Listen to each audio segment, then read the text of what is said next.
And simulation theorists are simply those who are using the idea of a higher power or simulation or some AI to explain the correspondences between what's happening in the news and what's happening in entertainment. And for decades now, truthers have been under the misapprehension that the coincidences that we see cannot be explained, that man couldn't possibly do it. Man can fake wars, man can fake history, man can fake dinosaurs and moon landings, but for some reason isn't capable of synchronizing entertainment propaganda with information propaganda. See, if you just look at the entertainment and the news as two streams of propaganda coming from the same source, it all makes sense. What we're really talking about here is the co-opting of all of the major entertainment platforms by world government.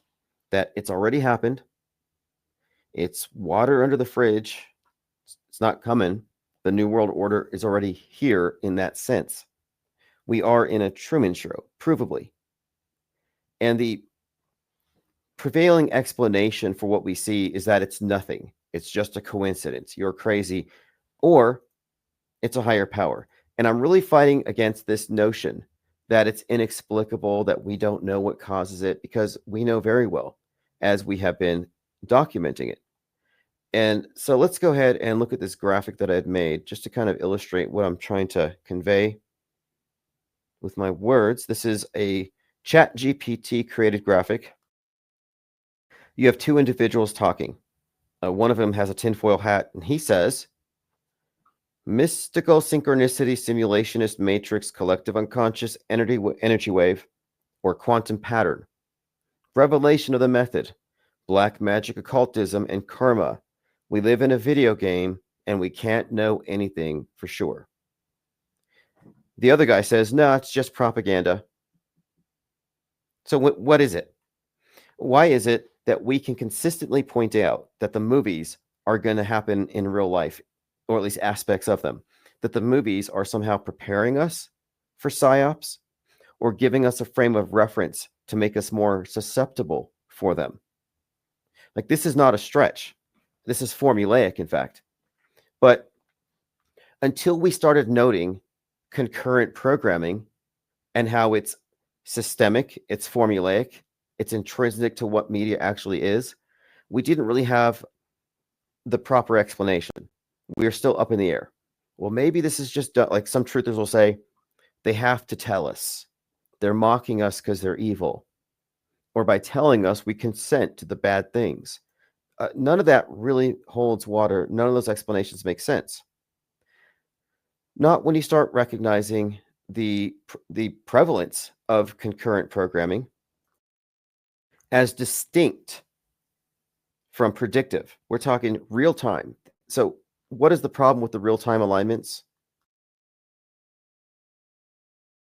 The problem is it presupposes foreknowledge, not necessarily by every actor, by every stagehand. The directors, sure. The directors would fall into the category, the high security clearance having script writers on the world stage, what I call meta scripters.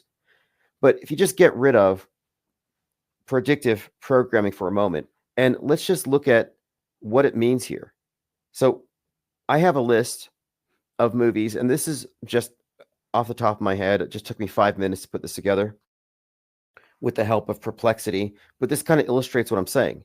Because if your premise is that the media/news alignments are the result of something higher than man, if you're leaning on that, then this higher than man thing must have some kind of agenda with taking guns and demonizing Trump and moving us into a society that worships Gaia over traditional religion. Like, it has a political bent. God's a progressive, apparently. The simulation is a liberal progressive. It's either that or this is all propaganda. So let me list these really quick. TV shows and movies with eerie real world parallels. I took this list and I said, these movies were all talked about in the media because of how they, quote, eerily mirrored what was happening at the same time. So this isn't just me talking. These have all been noted by the media. Stranger Things season 4, Uvalde, Texas school shooting. Netflix added a warning to the season premiere due to its proximity to the Uvalde tragedy because they had a scene with kids getting killed. And that's just scratching the surface. You could also connect some other aspects of it to the shooting at the Tops store out there where the white nationalist inspired by discord shot up a black supermarket. NBC's FBI season finale was pulled from the broadcast. They actually didn't play it. NBC FBI season finale. Why? Because the storyline basically happened in Uvalde, including somebody without a warrant, like it were both these instances. You had one guy said in the movie, in this NBC FBI show, he wasn't going to wait for a warrant. He was just going to go investigate this kid and stop a school shooting. So he did. He broke the rules, but he saved lives.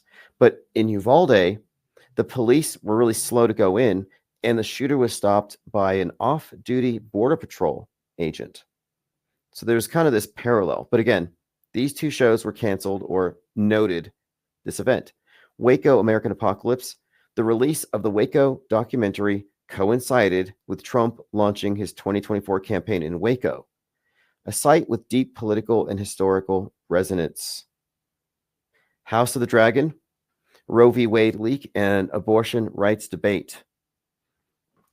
And as I said earlier, I put this on TV. It was HBO, Game of Thrones, this House of the Dragon, which I haven't even watched. I turned it off after this. I turn it on, and the opening scene is the queen dying in childbirth because she had no bodily autonomy, and they needed that son, the male child, at the expense of her life, because the most powerful woman is still just but a broodmare for the state. They were communicating this message graphically to the people who would have been enraged about Roe v. Wade. So here's what it says. The show's graphic childbirth scene was described by creators as a commentary on reproductive rights, coinciding with the leak of the Supreme Court's draft opinion to overturn Roe v. Wade. So how do you explain that? Simulationists. If you are a simulationist, how do you explain HBO releasing a show that has a scene that seems like a comment on the Roe v. Wade leak, which hadn't even happened yet? Again, we're just scratching the surface. There are so many more just coming to mind looking at this. Leave the World Behind. The fact that Leave the World Behind was produced by the Obamas is a big tell. A White Noise, East Palestine, Ohio train derailment and chemical spill. The film depicts a train derailment and a toxic event, quote, eerily mirrored by a real-life disaster in East Palestine. And of course, extras from that movie had to be evacuated when it happened for real. The madness parallels to Musk, political chaos, Luigi, Laura Loomer, we've talked about. The Trump shooting. The attempted assassination of Trump was attended by multiple examples of real-time releases of movies like Beetlejuice, the cartoon series Batman Caped Crusader. You had Captain America, Brave New World the day before the trailer released, had the president getting shot at. They changed it because of the event that happened. The Boys, same thing. They put a warning on the season finale and changed the title of Assassination Run. Mickey 17 has a character who, like Trump, was shot while giving a xenophobic speech, something about colonizing a white planet. Bullet grazes his cheek, consciously designed to resemble Trump. I mean, with the Trump ones, you've got a handful of others. Speak No Evil. The arrest of Andrew Tate coincided with Speak No Evil. The film's villain was inspired by Andrew Tate. The movie's release coincided with his high-profile arrest, drawing attention again to the overlap between fiction and reality. So this is just 5 seconds of research. I've got much more. And all of these are nuanced. And another thing, too, is we're also correlating drills with entertainment, with events. But looking at this, how can you conclude that these are just coincidences? And these have been documented and observed going back many, many years. 9/11, chock full of these. There's a show called, I think it's a movie called 5 Feet Apart, about two immunocompromised lovers who have to stay 6 feet apart. Came out in 2019. We have so many examples of this. So the explanation, the best explanation we have, is that these are related to these psyops. Same creators. I'd call it the psyop entertainment complex, the same agenda. So in other words, the agenda behind the movies is to get us to go along with the news media's agendas, which are in fact the government's plans for us. And there's only one government. I think we can just refer to it as the government. If you think there's multiple governments and different space agencies and the different countries are all in space and they're not all collaborating in a big hoax, I mean, that's just naive in 2025. What else are they lying about that they all know to be a hoax? Nukes. I mean, you think we're the only ones who know nukes are fake? There's a certain level, a certain security clearance where they realize it's just a bluff.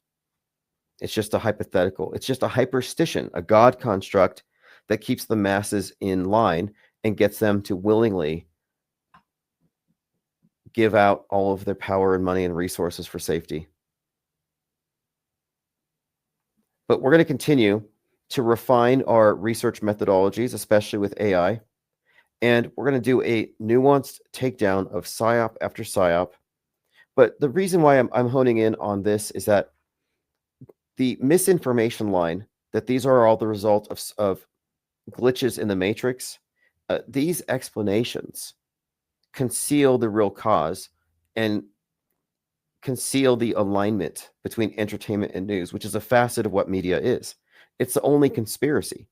I mean, Bigfoot's fake, aliens are fake, chemtrails are fake, all these different conspiracies, Epstein's Island, Diddy, these things are all just distractions from this. All of the conspiracies are distractions from the fakery. And the damage control line, I believe, is to get people who notice media fakery to think that reality's fake. Oh, the reason for all these weird coincidences is that we live in a video game.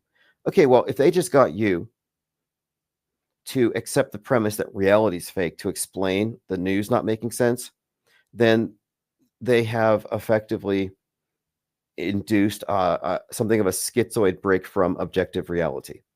And this think tank may be the only objectivist think tank on Earth.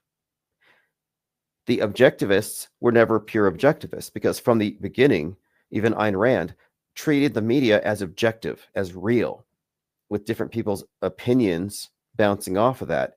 And I'm saying, no, you can't make that a fundamental assumption and starting point. You cannot, especially not now. I mean, it was never something you could do and remain objective. We live in a sea of subjectivity. HG says, so Katy Perry didn't really go to space. Well, I knew she was prepared for space fakery a long time ago, and she has had this repeated role of a conspiracy, kind of a debunker. She was the target of a conspiracy. Some believe she was John Benet Ramsey, all grown up. She's toyed with this stuff. Now she's going on tour, by the way.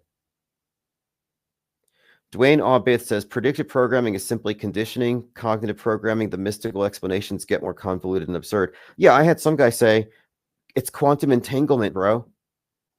Like quantum entanglement to explain why the Roe v. Wade leak coincides with HBO giving you these hardcore visuals, or why the movies have things that shock you so that you want to vote for gun control. These are propaganda narratives and messages planted into movies, and it is timed, and it is deliberately put there to get you to acquiesce to the various psyops. And this is not new. JFK assassination, they say, oh, Lee Harvey Oswald must have been influenced by Suddenly and the Manchurian Candidate. No, those movies put the story out there so that when the thing goes down, people have a frame of reference. It helps them. It helps the entertainment is like the sugar they put in the poison. which is the news media psyops, and it helps it go down. It makes it more believable. And many have noted coincidences or people making these comments where it was like a movie after 9/11. It was like Independence Day. Well, leading up to 9/11, how many movies did you see about terrorism, buildings falling from the sky? There were plenty. And if you look at these directors are repeatedly involved in films that forecast the future. It's a reoccurring theme. It's a pattern.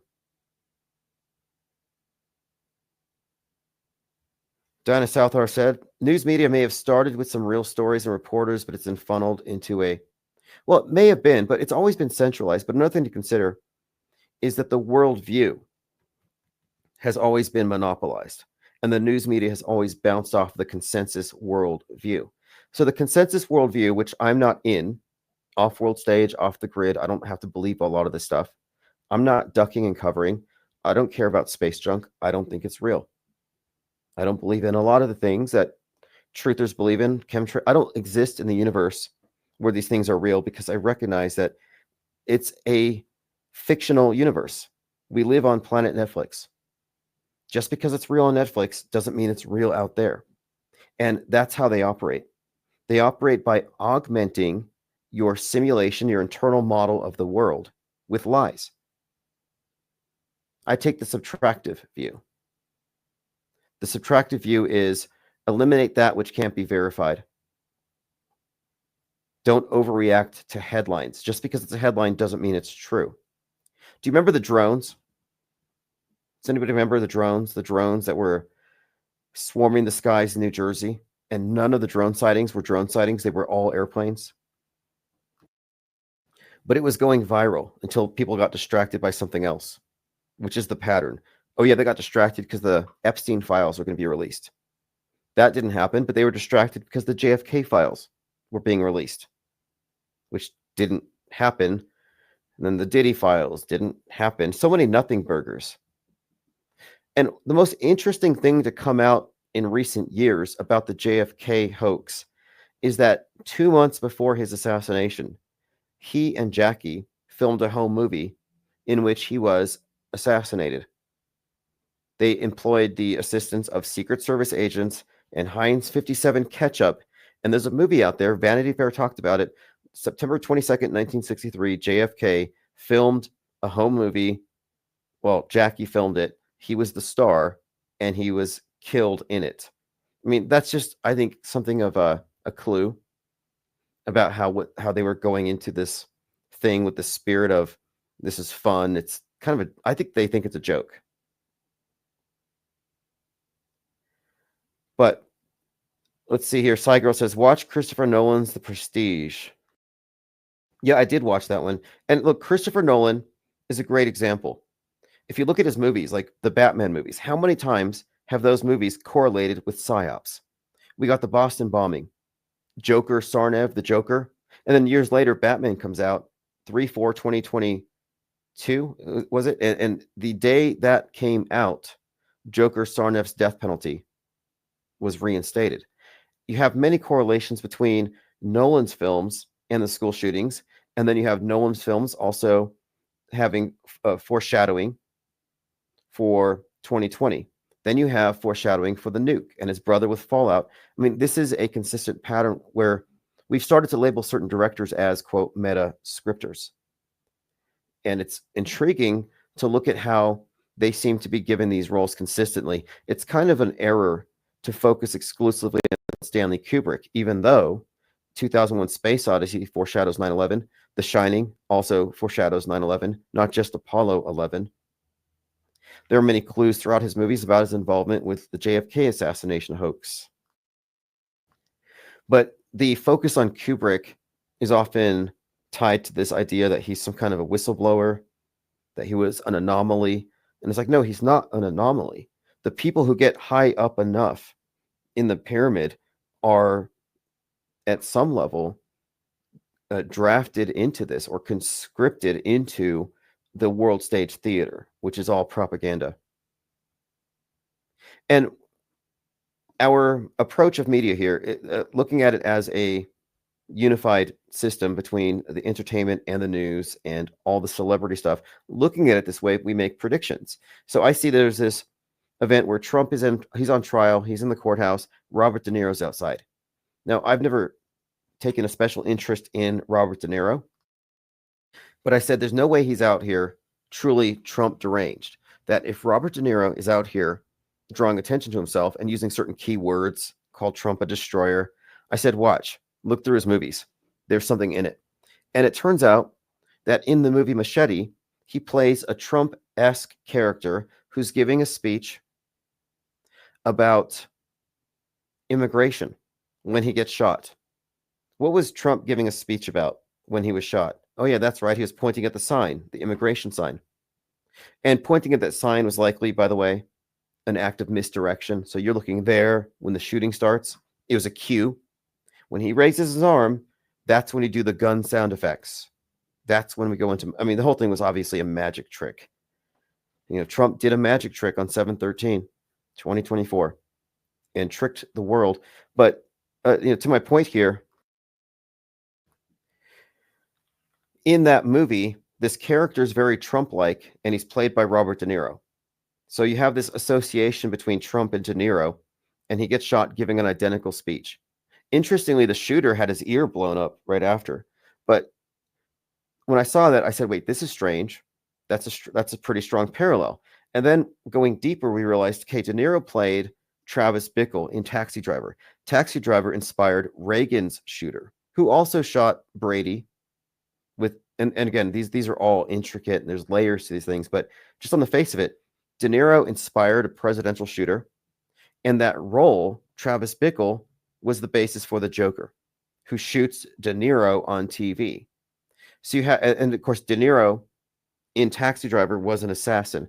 So you have this repeated theme of the assassin, the assassinated with De Niro. And again, this is just kind of scratching the surface, just pointing out that seeing that he was there, I said, watch, this is going to tie into something. And then what happened less than a month later? Trump gets shot. So I said, hey, look, we were just watching the Machete where this guy's giving a xenophobic speech and he gets shot, and look what happened to Trump. And then, of course, I mentioned earlier, Mark Ruffalo, who was born on JFK's death day, 11/22, is in a Trump-esque role in Mickey 17, talks about colonizing an all-white planet, and a bullet grazes his ear at some point in the movie. I haven't seen it yet. I'm going to go see it. So if you support this channel, you're paying for research, whether it's software, AI stuff, or movie tickets. It's all going to the cause. And I have a list of movies I have to catch up on, but Mickey 17 is one of them. And this all just underscores the point that if we weren't right about this, we wouldn't be able to predict which movies would contain so-called predictive programming. I watched the Netflix show The Madness because it was the #1 movie. And I said, watch what it contains. And I come out with a review. Class warfare, billionaire CEO that's obviously Musk influencing the election, left-wing, quote, Antifa with Uzis rising up, ghost gun assassin. All the things that I talked about came true, including this class warfare narrative. And it even gets deeper because we start looking at the correlation between the Joker character, class warfare, and Luigi. All of this stuff, again, is indicative of a pattern of overlapping themes in entertainment with things that are going to happen on the world stage. And they have used entertainment to turn Trump into a Caesar-like character. And this assassination theme goes so far back that the day before the Butler, Pennsylvania thing, we were talking about what was going to happen. We said, when's he going to get his head wound? How's the world going to react? Will this be a 9/11? Will MAGA rise up? We've been talking about this for some time. And on the day it happened, it was the discussion. One of our live streamers, chatters in the live stream, Isabel Ann, had talked about the location of a certain star, Algol, and how it would indicate head wound. And funnily enough, minutes later, it happened. So my point is, we were not surprised. And we weren't sitting there saying, he's going to get it. We're sitting there, he's going to fake it. I don't operate under the presumption that they're going to do something for real. As it's axiomatic to say that the predictive programming only ever precedes fake events. And why do they do this? Some people are really insistent on knowing why before they agree it might be true. And I'm fine with that. We should always be asking these questions. There's got to be a rationale. But just because you can't fully articulate how a hoax was pulled off doesn't mean it's real. And just as we can categorically say all magic shows are fake, we can. There's not a magic show where they do real magic. Just because you can't figure out how the trick was performed doesn't make it real. And at this point, we can categorically call all major news events fake until proven real. And if it's real, it doesn't get the sensationalistic coverage. And fake news is real. They do fake news. We know this. And what happens to fake news day after day? This is the whole point of it. Day after day of faking news, it becomes, oh, look, history. Go pick up a history book and tell me what happened on 9/11. I guarantee if you look at a history book right now, it's going to say that 9/11 happened as reported on TV. And it might even make note of the conspiracy theorists, only to remark that they were wrong. But they are going to treat what was broadcast on news media as evidence, as just reality being broadcast. That news equals reality, news equals objectivity. And that is, again, the fundamental premise that everyone has wrong. So it means that in our lifetimes, since we've been observing, we have lived through the creation of a fake curated history. Because it's not just the big events, but what follows and the minor events that follow in the wake. All of these provably fake. The London bombing, 2005, was preceded by a BBC documentary. The BBC documentary was about terrorists bombing the subway. During the subway bombing, there were drills happening in the subway, in the exact subway tunnels where the bombings happened. And in the drills, they deployed simulated bombs. So how do you explain this? It's on TV, it's happening in drills, and it happens in real life. I recall the InfoWars coverage claiming it's a drill that went live, which was their go-to explanation. They said, oh, it was a drill, but then it went live. Alex Jones would throw that disinformation line out there. But what we're talking about are drills presented as real. It's really quite simple. And in order to get people to grasp the story right away, to go with the flow, to take sides, and to react predictably, they inundate you with additional programming through the venues of entertainment. Okay, so let's go through my minds.com. A lot going on. We talked about this yesterday. Making the Trump-Tony Soprano connection even deeper. How Tony Soprano paved the way for Donald Trump. This is the Vanity Fair article from 2016. But at the end of season 1, Tony Soprano survives an assassination attempt, shoots his ear, and he has to wear a bandage on his ear. One fascinating thing, look to Track Down, 1958 TV show, Western. A character named Trump moves into town, sells the public on the need for a wall. He's going to protect them from a cosmic threat. Only he can do it. So is this demagogue snake oil salesman named Trump. And in 2016, CNN and other media outlets noticed, oh, this is weird. Trump was predicted 58 years ago. So this has already been noted as eerily coincidental. Cosmic threat, Space Force, build the wall. It's all pretty obvious. And of course, the guy, his name is Trump. But 8 years after that, after it was already noted for being prophetic, he gets arrested. I mean, think about it. In Track Down, the Trump gets arrested. So the entirety of the predictive programming value in that movie, the events that it was foreshadowing, had not even been realized yet. So, looking at it from this perspective, we can look back at various movies that have elements of foreshadowing of future fake events and look and see what else they foreshadow. A lot of people had jumped on this notion that Kubrick faked the moon landing because of The Shining. But no matter how many documentaries Jay Dyer and company make about it, they never talk about the other events inferred by that movie as much, if not more, than Apollo 11, namely 9/11. And I know I'm not wrong about this. We have not only is there a pretty thorough analysis by Chartword about this, and I've talked about it before, but the follow up to The Shining, Doctor Sleep, written by Stephen King, has a psychic baby, a baby born psychic, this child who predicts or, has some kind of premonition about 9/11. And The Shining, of course, is about a psychic having visions of something.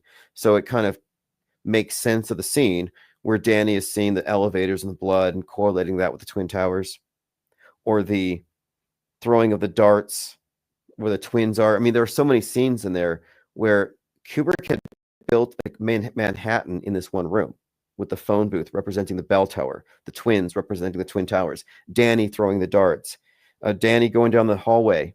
The twins are there. He turns left. They're all cut up with an axe, like a fireman's axe. Very 9/11-y stuff, but it's intricate.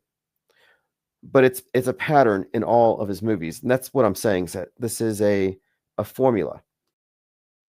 Let's fill their minds, their imaginations, when they're suggestible, when they're just being entertained with certain themes and ideas. You were introduced to Luigi Mangione in the form of the Joker in 2019. Luigi won your sympathy 6 years ago. Then he steps out on the world stage. People dress up like him, kill the rich. The Joker, his followers dressed up like him. And the whole movie's theme was kill the rich. Tomonoid 3 says Richard Donner is one of the track down directors, Omen, Superman, etc. Dwayne Obith says, if satellites are fake, why do we have emojis of them? Checkmate Flurfs. I don't dispute the existence of satellites. However, I dispute whether what is being advertised as coming from orbiting satellites is actually being carried out by Loon X under a different name. Look up Loon X for stratospheric balloons that provide internet connection, full coverage. It's just interesting that Loon X goes out of business as Starlink goes up, and they do the same thing. One does it with balloons that you change out every 6 months, and the other does it with these CubeSats and a lot of environmental damage and pollution and now space junk hitting airplanes and all this stuff. Shelley Duvall died 7/11, says Diana Southard. Right, she seemed like a really nice lady. I watched a lot of interviews. She was very open to talking to people, and you can find some interviews with her. Very interesting actress. I think she said that Kubrick actually terrified her, that she was scared. They really brought out legitimate fear for some of those scenes. A Newful says, Alex Jones, the final boss of Controlled Opposition. Yeah, one thing too. If you are echoing the perspectives of alt media, you are Controlled Opposition. If you're not getting paid, you're a propaganda mule. You're a mule saddled down with pounds of red pills that are all toxic misinformation. And I have no interest in being a propaganda mule. I'm not a red pillar. I don't pass the Q pipe around. I'm not drinking the Kool-Aid at Alex Jonestown. I think the entire alternative media is the opposite side of the coin as mainstream. So for those who are new,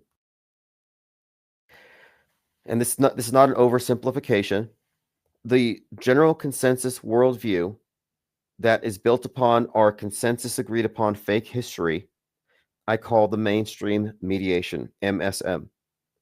This box contains the worldview that everybody believes in. But the conspiracy theorists think that the mainstream media's reportage is lying, so they add on to it. But they don't subtract. So I call them MSM plus. They're a subset of the mainstream. And the conspiracy theorists, instead of challenging the premise established by every story, simply add on additional narratives. Oh, like Trump did get shot, but it was a second shooter. Or they let it happen. It was a lie hop. They let it happen on purpose. Or this thing did happen, but these guys did it. So they just add additional stuff like, oh, it did happen, but it was direct energy weapons. But they didn't verify that the body counts were real from the very beginning. So what separates us from truthers is that truthers assume that people die in psyops. They actually still believe that. And if you're still walking around with theatrical blood on your hands, you're just spreading propaganda. Nobody dies at these events. That's not a controversial statement. And if your contention is that they do die, then who? Where? What's your evidence? If your evidence is I saw it on TV, sorry, that's not evidence. And the mainstream media's job is to meet the requisite burden of proof. The fact that they don't or they can't is not my problem. If they don't, I simply don't believe. If you do believe, then you at least have to admit that you're a believer, but you don't really know. And there's a qualitative difference here. You know, a lot of people believe in unicorns or Mandela effects, but it doesn't make them true. People believe that these events are real, but the deep state's doing it, or it's real as advertised. But these are mere beliefs. So one final point here, if you're in the MSM box, you're in a world of subjectivity. And the same event that's fake will be interpreted in two different ways. For example, helicopter crash, female pilot, or helicopter crash, black pilot. Left wing says this is caused by government deregulation and Trump. The right wing will say this is caused by DEI. And this is formulaic. So both sides agree it happened. They just disagree on the cause. And that's one of the main games here. If they can get you to take the reflexive anti-position, you're going to accept the false premise. You're going to react to the problem. That's not even a problem. So I take the position of MSM minus, the subtractive view. I take all the unverifiables out of my assessment, and I don't operate on the premise that these things are real. It's called skepticism, suspension of judgment. Tim, in Truthers Village, they're asking why 4chan is down. Yeah, I'm so happy about this. 4chan got hacked. I'm going to find out who Q is, perhaps. That could happen. In fact, tonight, I'm going to go through and I'm going to drop my list of emails into whatever files they've leaked, and I'll have ChatGPT dig through there and see. If they dox Q, that would be great.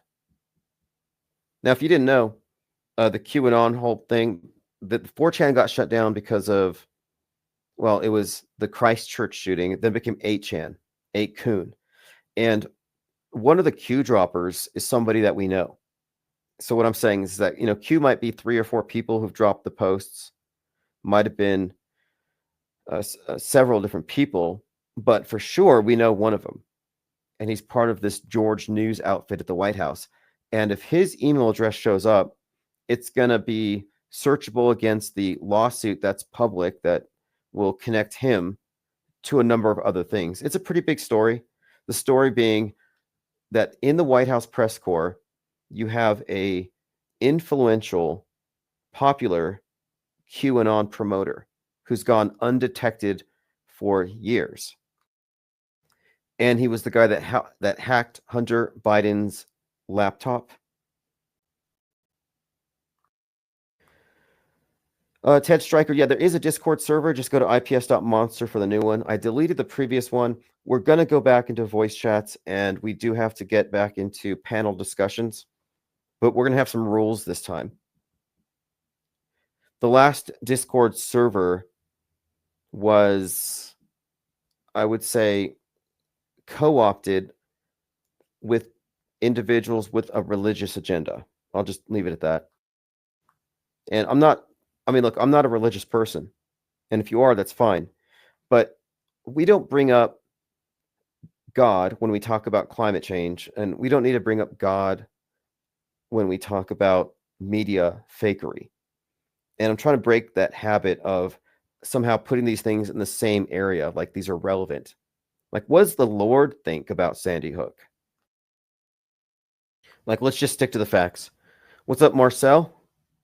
Good evening from Holland. By the way, this is the new format. It's not really different from your perspective. We don't have Godzilla, but other than that, as long as we're not buffering, I'm fine. If we do buffer, then I was wrong for blaming OBS, but I think we've been fine so far. So we've been talking about the widespread skepticism regarding the latest Blue Origin launch and people like Azealia Banks calling it a hoax. I'm going to call it a hoax until I see Kate Perry singing It's a Wonderful World levitating in space. We're not going to get it.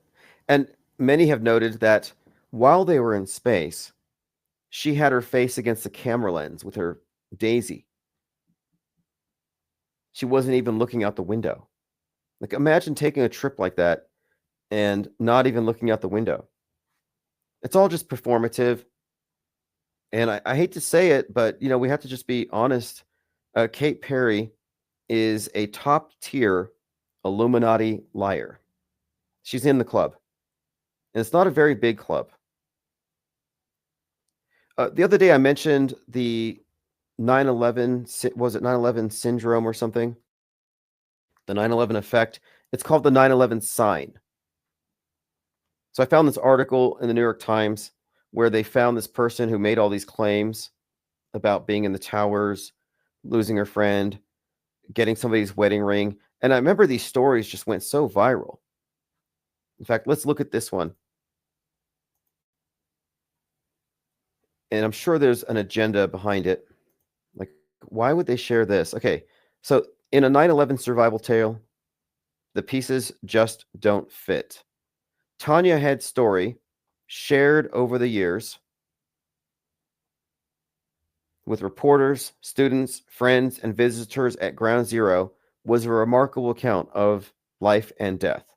She survived the tower attacks, was badly burned. I think she almost lost her arm. She crawled through the chaos and carnage on the 78th floor. A dying man gave her a wedding ring for her to give to the widow. Very dramatic story. What I witnessed there, I will never forget. She told a gathering at a college in 2006, a lot of death and destruction, but I also saw hope. So she's out there on the circuits with her resume of being a victim in 9/11, and it turns out it was all fake. Kind of like that George Santos guy. George Santos claimed that his grandparents died in the Holocaust. His parents died in 9/11, and he died in Sandy Hook. And people just believed him. And I was like, wow, the more you lie, the higher you climb. And if you're a big enough liar, you go all the way up to space, like Kate Perry. How many of you were thinking they were going to blow that thing up just to make some ironic kind of DEI story for the right wing to use against everybody, like they have been doing with these helicopter crashes and plane crashes? It's just too good of a opportunity. And I wasn't the only one to suggest that it was possibly diabolical for Bezos to send his wife up. We're like, well, how is their relationship?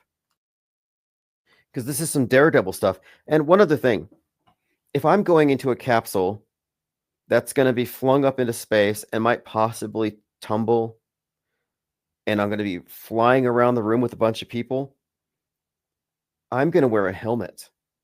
I didn't see anybody wearing helmets. I know they don't want to mess up their hair, but it just seems to me that was potentially risky. Yeah, the wedding ring bit. But anyway, okay, so Miss Head had told all these people about it. But here we go. In recent days, through an associate, a social worker who was on the board of our survivors network, dug into it.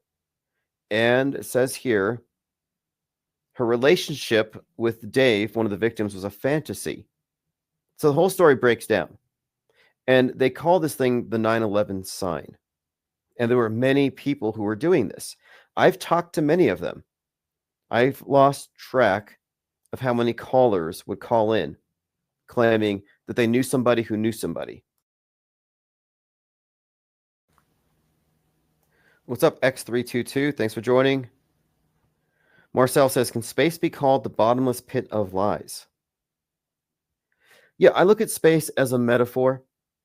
They're not going to take us into outer space, but space is a metaphor representing the space between your ears because it's about world view control. This is the world. This is what it looks like. This is our closed system. And once they've established that, they can build off of it. Like now it's fragile. Now we threaten it. Now mankind is a tumor on the side of Mother Earth. I saw that, Diana. There are images. Jeff Bezos tripped and fell on his face. The man who fell to Earth. I was talking about how he relates to the man who fell to Earth.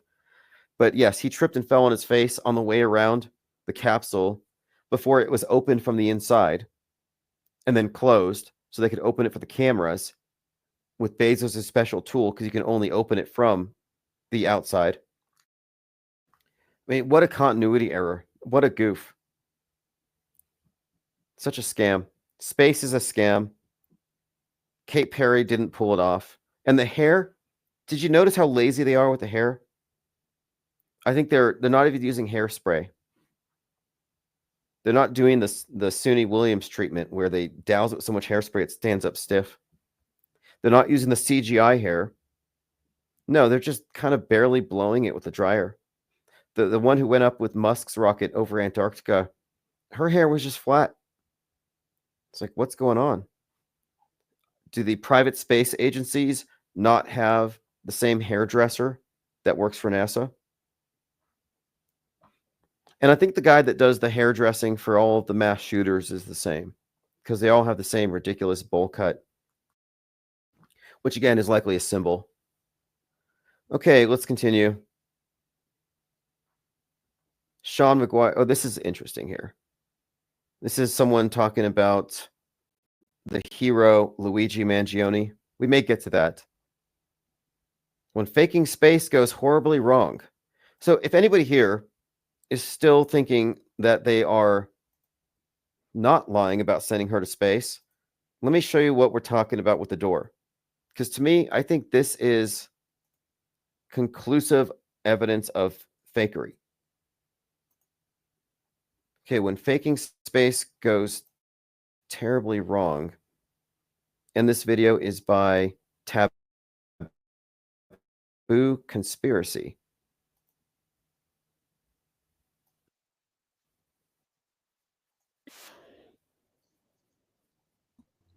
Anyways, we're going to skip.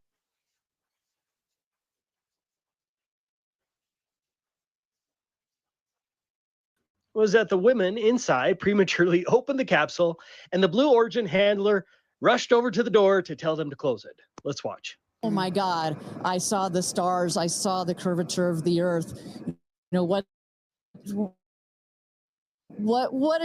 to come out of her mouth, but really her heart. And is that okay? Watch. So if you're looking at the screen here, the capsule's on the ground. It just came down from space, perfectly level. It's surrounded by a bunch of vehicles, and you're supposed to believe that this door is sealed shut. So Jeff comes out with his little hammer tool to open it, but they open it up and they're like, "Is it ready yet?" And like, I think it's Kate Perry. Is like, "No, get back in there." Jeff Bezos out there right by the capsule? Kind of hard to see. Then about 2 minutes, 45 seconds later,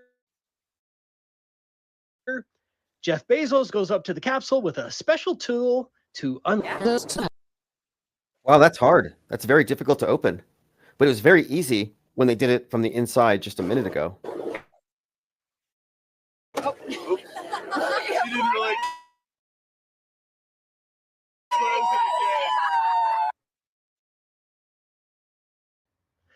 Then we can. So there you have it. And on the last clip here, you can see her with the door open, peeking in before he ever touched it with his magic hammer. So how do you space believers explain this? Now, I know what this really is. This is the capsule. the capstone. It represents the pharaohic elite, the golden tip of Osiris's obelisk. This is religious pageantry.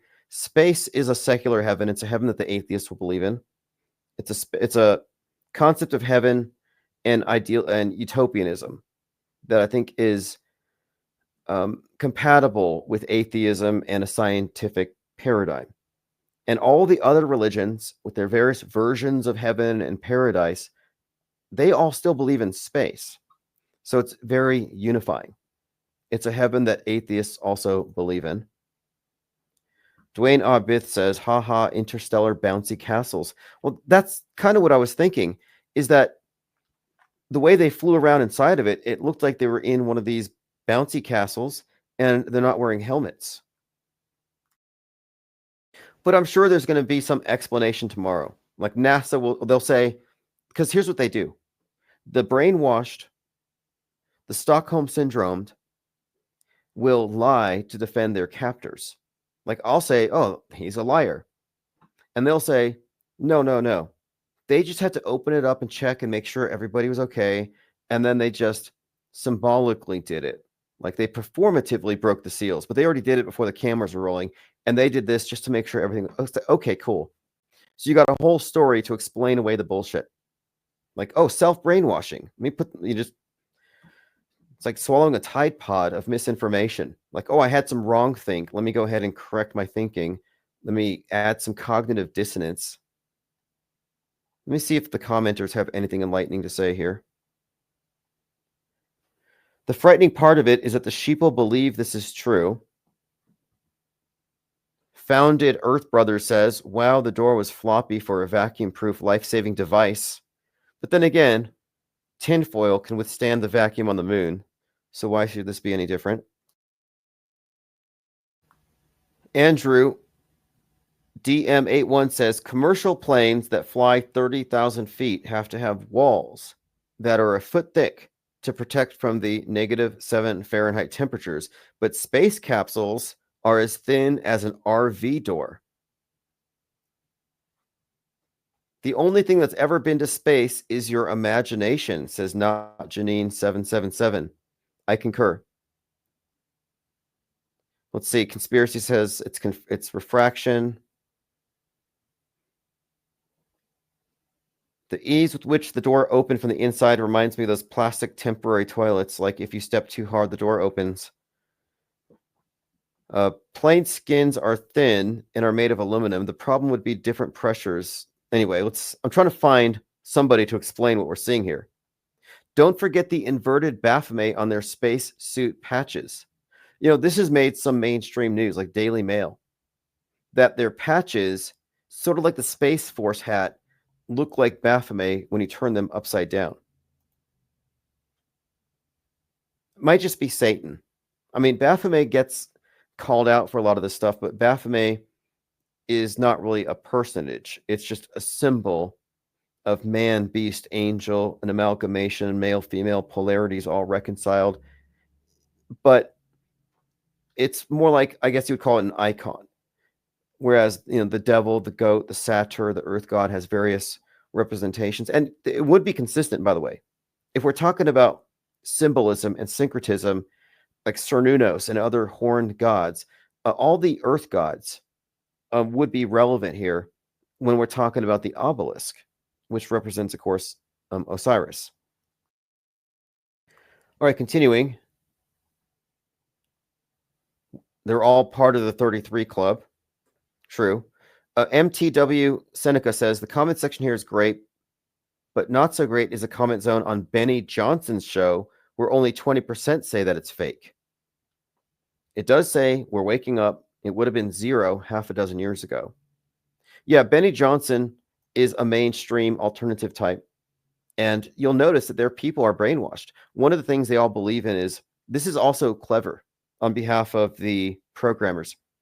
So the far right capitalist types who don't believe in environmentalism or communism or sustainability or climate change, they see the space program itself, the private space agencies, as a testament to the power of the free market. They see Musk as exemplifying free market principles. And look, freedom and capitalism will take us to Mars. So they see it all as a win. But they don't know that the space program, which again, it's all mind programming, is how they condition capitalists to accept the notion that the ideal way to live is in a space gulag on Mars. Space communism. It's not luxury living. You're essentially a slave on some remote outpost. One-way ticket if you make it. But they somehow condition these people who believe in freedom and living according to, well, essentially putting, profit over people, profit over Gaia, getting them to go into spacesuits and live in a domed subterranean area because you won't be on the surface of Mars. So I think it's just intriguing how they've used the space program with its implicit acquiescence to environmentalism and the ideas of sustainability to the people who reject those notions. It's a Trojan horse. That rocket is a Trojan horse. And if you believe that the space program is progress, you've just accepted environmentalism. All right, there's quite a lot more here, more comments. Here we go. Here's the cope I was waiting for. The first time the door opened was a pre-open test opening. After it was proven successful, we were ready for the official and fully authorized actual door opening. Okay, I think he was being sarcastic. Blaze says, how people still believe this Disney show is beyond me. Well, it's a religion for the atheist. It gives them hope. And they are literally praying to an obelisk. Like, let me emphasize this point. This is a religious ceremony. It's religious pageantry first. It's going to space and Mars never. Like, its primary purpose is the one world view. This is the one world religion. So the rocket, the space program has given us our cosmography. And I'm not even saying the Earth is not a ball. In fact, funnily enough, I don't know what her point was. I think I even have it here. Let me go through my Twitter. Blair White posted something. Let me see if I can find it. Because people have been comparing her to Lauren Sanchez. And she was kind of trolling, but she said the Earth was flat. Back from space, the Earth is flat. Let me see if I can find that post. So many people are trolling this.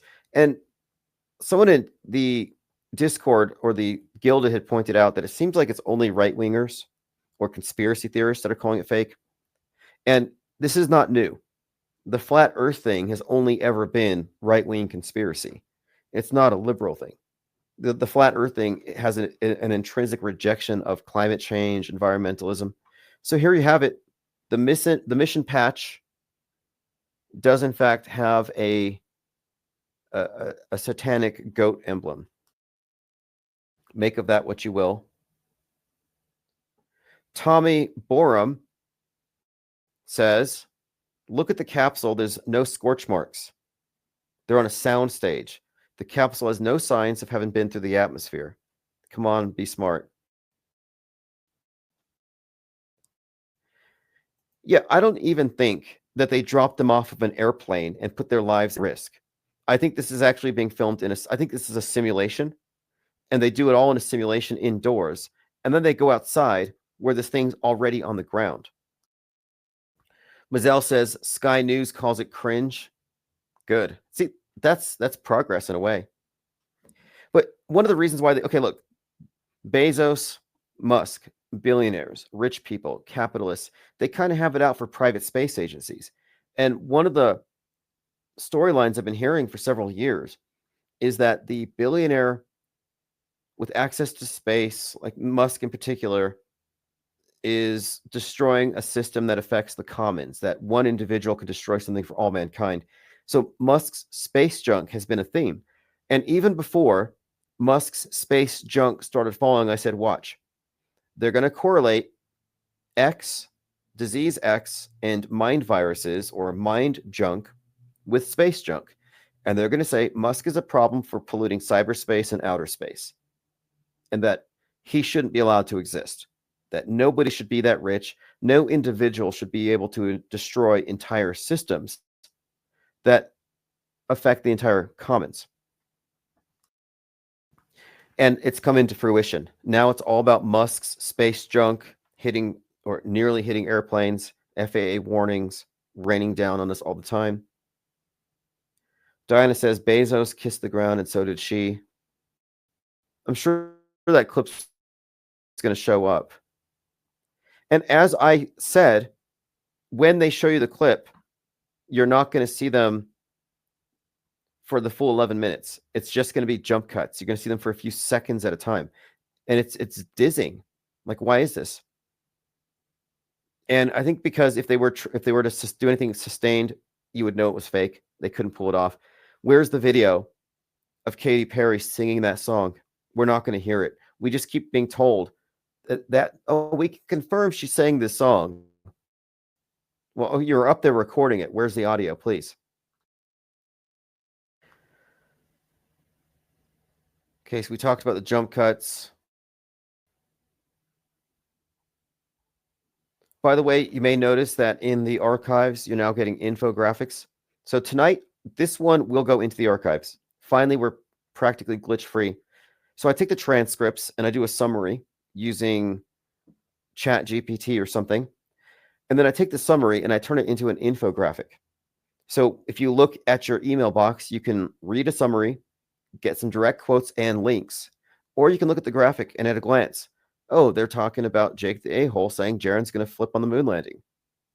They talked about AI automation, the hoax report, and the PSYOP onslaught has just been relentless, is a quote from Tim Osman. So these are all generated by AI, and I've been working with automating even these, where my YouTube videos get scraped by this AI agent that I have, and it gives me a written breakdown and generates an image, and then it auto blogs it.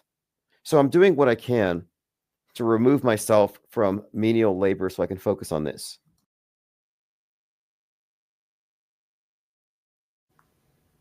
Lord Laney says kissing the ground is ball worship. Yeah, you know what? That's probably good. A good way of putting it. The word obelisk means shaft of Baal. And Baal is another name for the earth god. You got Baal, you got Osiris. Saturn has these, when you look at the syncretizing of these various versions of the dead sun god, they all essentially have the same kind of form, same story, but they're represented by the obelisk. And these are themes. These are themes that come from that derive from religion, but we see them in the movies. I mean, they encoded this story into the fight between Darth Vader and Luke Skywalker when he gets his sword hand cut off, and then he hangs from a cross in Cloud City before they reattach it. So it's not hard to imagine the significance of the lightsaber, the sword, in a Freudian sense, and the loss of the sword hand, the severing of the sword, and then the reattachment. And this is an integral part of this myth. And the myth basically is about the sun giving its life to us over the course of the day until the Lord of Darkness, Darth Vader, night, Set, the Prince of Darkness, kills the sun at sunset. The death is accompanied by dismemberment. This symbolically represents the hours of the day. You know, it's the members of the deity being chopped up. So it's like 12 body parts, 14 body parts. It varies, but the idea is the day is being chopped up by the Lord of Night, generally represented by Saturn. That Saturn is bringing the darkness the way the sun brings the day. So this eternal fight between light and dark was played out with Luke Skywalker and Darth Vader. And the whole thing about, you know, this finding out that his dad is Darth Vader is also very consistent with this mythology of where you have the idea of the sun god reincarnating after being Lord of the Underworld with the death-like skull visage of Vader. So there's this idea of the ever reincarnating Sun King. But again, one of the main symbols is the obelisk, because in the Egyptian version, after he's been chopped up by the Prince of Darkness, Isis, who's the goddess of the night sky, she can't find his severed member. It was cruelly discarded, hidden. I don't know what happened to it. So she buries the body parts she can find and then puts a stone obelisk over the grave to complete him. So that symbol is a symbol of reincarnation, regeneration, resurrection. And that symbol is featured strongly within the entire space program. The Saturn rocket, the Apollo mission, it's all sun worship stuff. And by the way, on the moon, Neil Armstrong performed a Catholic mass. And they kept it a secret for a while because some atheist was making a big hullabaloo about NASA reading Bible verses on their missions. But yes, on the moon, they performed the Holy Communion. You can read it, what he said about the wine in space going into the glass. Okay, let's continue here. We're just scrolling through my Twitter feed and catching up on things. Kate Perry, Lauren Sanchez, Gayle King expressed gratitude to the rocket ahead of their launch. So here they are, prostrating themselves before this obelisk, and Perry says, quote, "They're putting the ass in astronaut." Where's Carrie Ann? I've got to hear this clip from the Sky News where they talk about it being cringe. Pretty bad. And where's the 11-minute footage? Where's the song being sung in space? So in other news, a Satanist named Nikita Kasap kills his parents and gets the money, $17,000 from them, and tries to use it to go after Trump so that he can start a war, a race war or something to save white people. He looks like Nick Fuentes. Similarly, Mr. Satan was arrested for threatening Trump and Musk. So I think that's kind of interesting. The two most recent assassination plots involve Satan. One of them is Mr. Satan. The other one is a member of the Order of Nine Angels, a satanic neo-Nazi group that's been around for a long time. I've heard of them, and I've seen some of their symbols, but I never really met anybody who was a part of that. Okay, moving on. We've talked about the helicopter crashes quite a bit. We'll move past that. There's always such just a glut of news. It's like 3 days of news every day. You can't possibly keep up with it all. Mr. Satan charged with threatening high-profile assassination.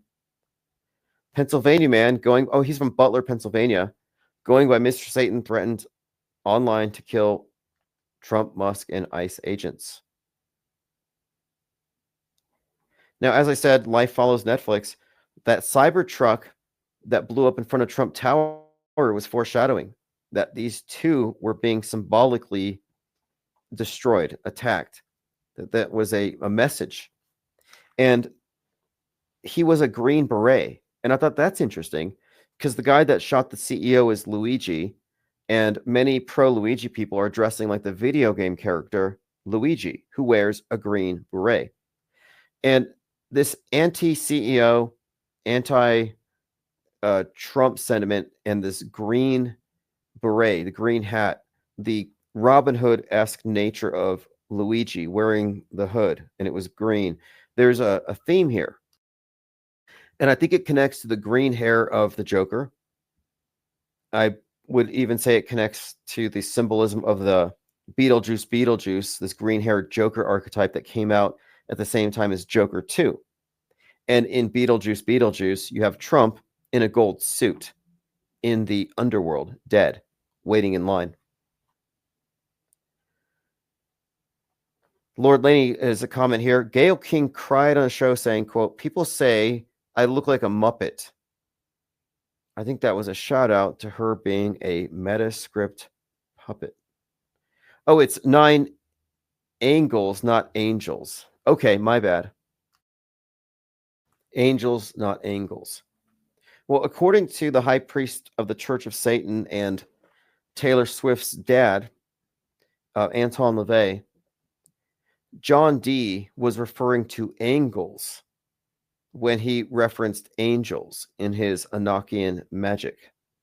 He made this enigmatic statement about it because, John Dee coined the term British Empire. I would consider him to be the godfather of modern occultism. Crowley borrowed from him. Ritual magic, whether it's satanic stuff or Wiccan stuff, all comes from essentially John Dee's work. And he used a black mirror to communicate with. That was a common theme with demonology, is you talk to the entities through a black mirror that you have outside of the triangle with your circle, and supposedly you can see them in this thing. They interact with it. So your iPhone might have another purpose, but his black mirror was actually on display. I think it was stolen. He was also a pen pal and an advisor to Gerardus Mercator, Mercator projection. And they have this correspondence about this supposed 33-mile circumference magnetic rock at the North Pole. Interesting character all around. But yeah, John Dee's birthday is 7/13, says Dwayne Bith. Fascinating. Did not know that. Well, he wrote these things called, and it references the book of Enoch. Enoch, the biblical patriarch who spoke to the fallen angels. So the system of magic he devised is called Enochian, for speaking with angels, supposedly. And this whole system that he devised had to do with scrying in a black mirror and invoking these entities. But his entire system of calling up these angels was drafted into the Satanic Bible. So the end of the Satanic Bible is a bunch of gibberish from John Dee, and they use it in their incantations. And in the description of the calls and their use, the author Anton LaVey writes that John Dee was referring perhaps to angles, not angels. Again, make of it what you will. But he's an interesting character all around. The original 007, spy, advisor to the Queen, astrologer, astronomer, and practitioner of magic, as well as being a mathematician, a cartographer, an alchemist. He was involved in a lot of things. Truth Hurt says, whatever happened to the small obelisks popping up in random spots? Oh yeah, the monoliths. So monoliths are distinct from the obelisk. However, it may represent the same thing ultimately. Because ultimately we're talking about, ball, the word ball means Lord. So obelisk, shafted ball, Lord's thing. Ultimately it's about the one. That's what, like monotheism. And I would argue that the monolithic control over media represents a one world church. It's a worldview monopoly. So it's all about the control over a singular, over everything by a singular entity. So I do think that we have a monotheistic metaphysical model presented to us as a scientific paradigm. And I think the symbol of the monolith is extremely pertinent. And this is why we analyze Kubrick's work so much, because 2001 Space Odyssey, the monolith, tells the story of the unification of man for the new age as we all merge with this monolith. Well, what does that mean? I believe it means the movie screen, that the monolith symbolizes the movie screen itself, and the dimensions of it even kind of bear this out. But when they show it, they have the eclipse, the sun and the moon. And in Jungian symbolism, this is the subconscious and the conscious mind.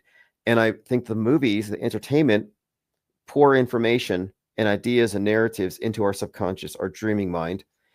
And the news media and all the entertainment stuff with the celebrities, that pertains to the quote real world, the solar, the sun, the stuff that's lit by the sun. So you have these two aspects of our mind that are catered to separately. And I think they've merged the two. And that's the symbolism of this eclipse at the beginning of 2001 Space Odyssey. So that now what we get through the screen is the merging of real and fake, of dream and reality. And this is how it actually works. They create a fake story, a simulation, and they present it to you through the medium of news, and now it's real to you. You have actors portraying victims of school shootings who go from portraying a role of a victim in a fictional event who are now accepted as real for having survived this thing, and they get into politics. It's like, so they have effectively blended the two. I think the 2001, if you get into the symbolism, 2 into 1, and the 2 zeros could be sun and moon. And so we see a lot of this alchemical stuff, like the Twin Towers, which were the focus of 2001 Space Odyssey's foreshadowing. The 2 towers have been replaced by the 1 tower, the One World Trade Tower. So this 2 into 1 formulation and the correspondence between that and the corona, which is associated with the eclipse, and the significance of the corona, the sun and the moon has all been neatly tied in with the One World Trade Tower, which happens to look like a giant syringe. And if you paid attention in 2020, the whole point of it was they synchronized the entire world yet again. Whenever they do a transformative psyop that touches the whole world, it's like a reset button, like the advent of the nuke, landing on the moon, 9/11, War on Terror, 2020. They use these big psyops to move us collectively forward into the next iteration of fake news. And fake news becomes history. These events are, in my view, contemporary myths.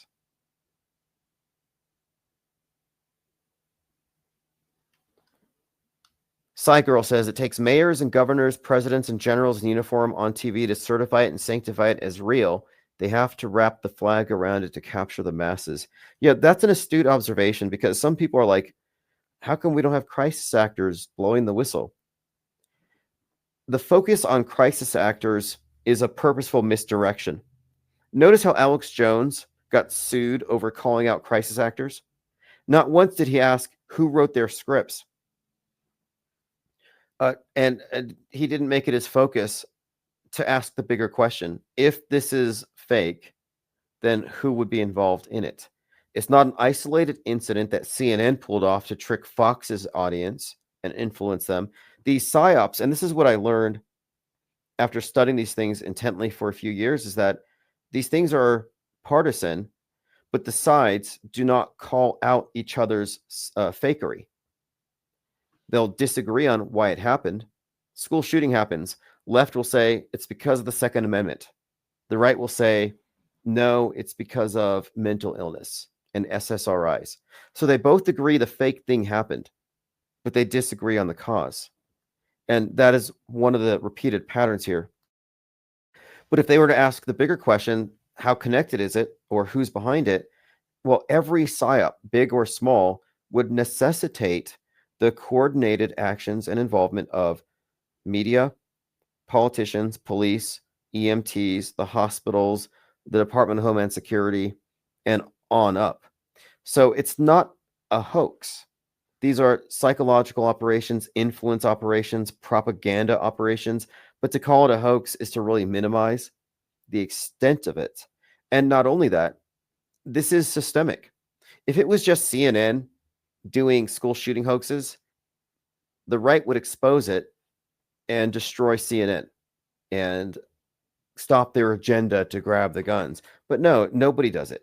And think about it. Would Armalite have paid out $73 million if they had anything at all that could possibly prove the event didn't happen?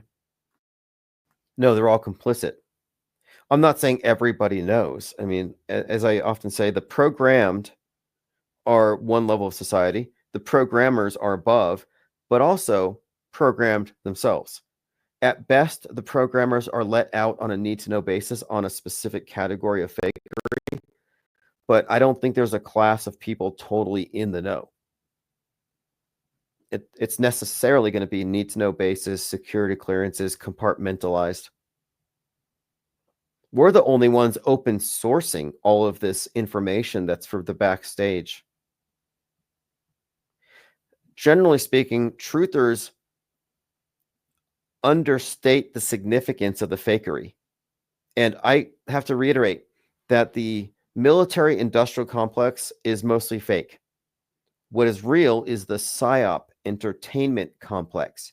And if you're not recognizing the role that entertainment writ large plays in conditioning us for the day-to-day fake news, then you're missing half the point. I mean, this is really the key thing here. We have to recognize the intentional, deliberate, non-stop synchronization. These aren't anomalies like this episode here, that movie there. No, this is a daily thing. We are living right now in Black Ops 2.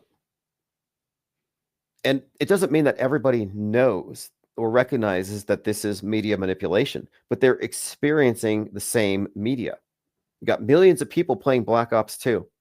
They're being inundated with messages about China and the tariffs and a Cold War. And it has a date in this video game, April 19th, 2025, 4 days from now. So people playing this game are recognizing that 4 days from now, the game that they're playing is going to, in some way or somehow weirdly mirrors what's happening right now with China. So let's get into that really quick. We've been talking about this for a few days.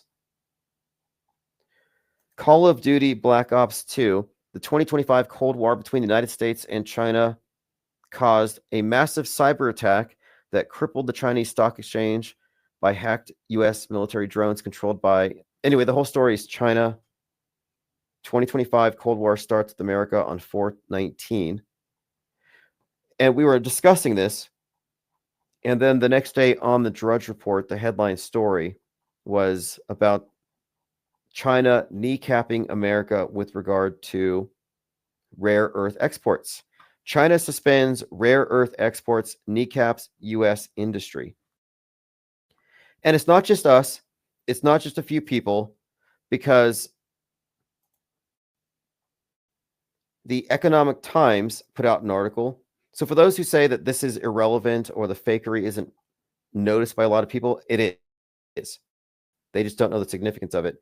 Strange but true. This just came out 3 days ago. 13 years ago, a game predicted a severe trade war with China in 2025. Gamers are drawing, quote, eerie parallels between Call of Duty and Black Ops 2, noting the storyline predicted U.S.-China trade conflicts. The recent tariffs mirror the game's plot. Social media is abuzz with comparisons, especially the specific date aligning with present-day tensions. The uncanny resemblance is sparking discussions about the game's predictive accuracy. So you're looking at Call of Duty's audiences being inundated with news media, and these are probably not the same people watching the news who really care about Trump or China. No, they're just playing their game, but they're given this message. Quote, in a strange twist of reality mimicking fiction. It's not strange. It happens every day. Did Call of Duty Black Ops 2 predict the present? See, they're asking these questions, but they're not really following it through seriously because, of course, they're not. This is just a coincidence. Set in a futuristic world, the storyline of Black Ops 2 envisions a second Cold War sparked by a cyber attack on China's stock market. The Chinese government retaliates by banning rare earth exports. This triggers global chaos and a standoff with the U.S. Not looking so fictional anymore. China is being hit with 84% tariffs. According to this uncanny prediction, the war begins on April 19th, days from now. So here are some clips or screen caps from Twitter. Black Ops 2 is about to happen in real life. Trump got his foreign policy from Black Ops 2. This is from Daily Mail. Call of Duty Black Ops 2 is trending because it has predicted the trade war with China. So again, just to reiterate here, the so-called predictive programming artifacts that we point out are force memed into the collective consciousness. It's not like a handful of us talking about it are noticing it. No, everybody's noticing. They just don't have a clue why. So all of the people talking about this and playing this game have been immersed in this story that's taking place on the world stage right now. And this is systemic. This is how it always happens. Now, here's a guy who recognizes this, and he thinks that this is investigated. If I were to tell you 13 years ago a game developer would predict the future, you'd probably call me crazy, right?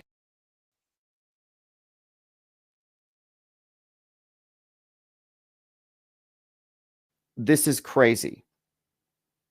That this is some kind of conspiracy and that somebody needs to be investigated.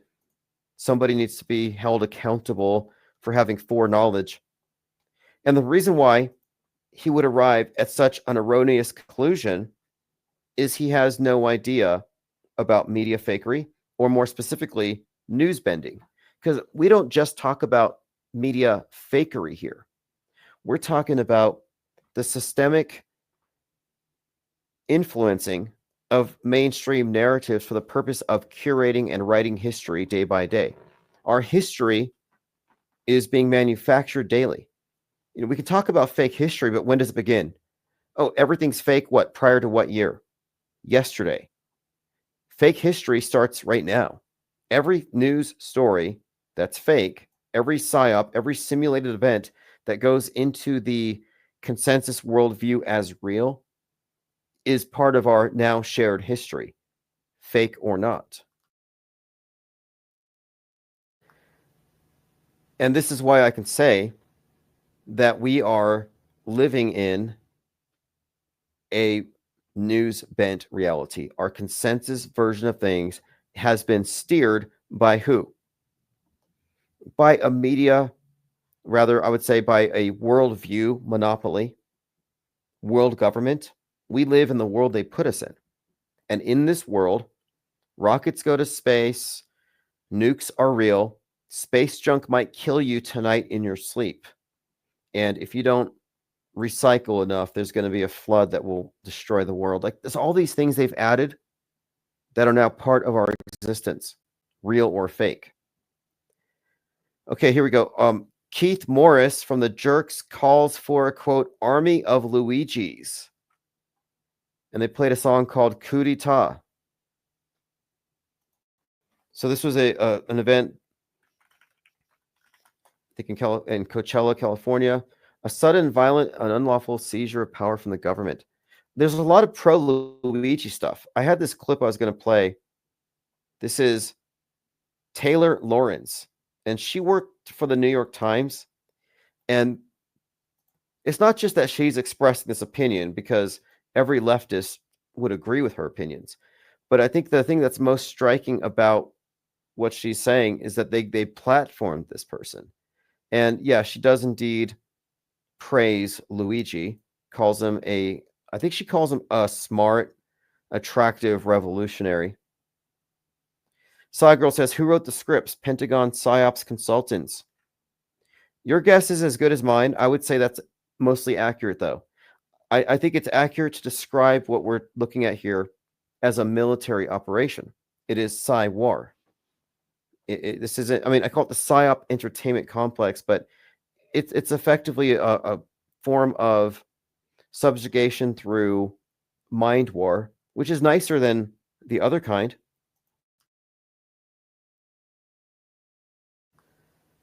Okay, so we have been live here for how long? An hour and 29 minutes, not including the glitches.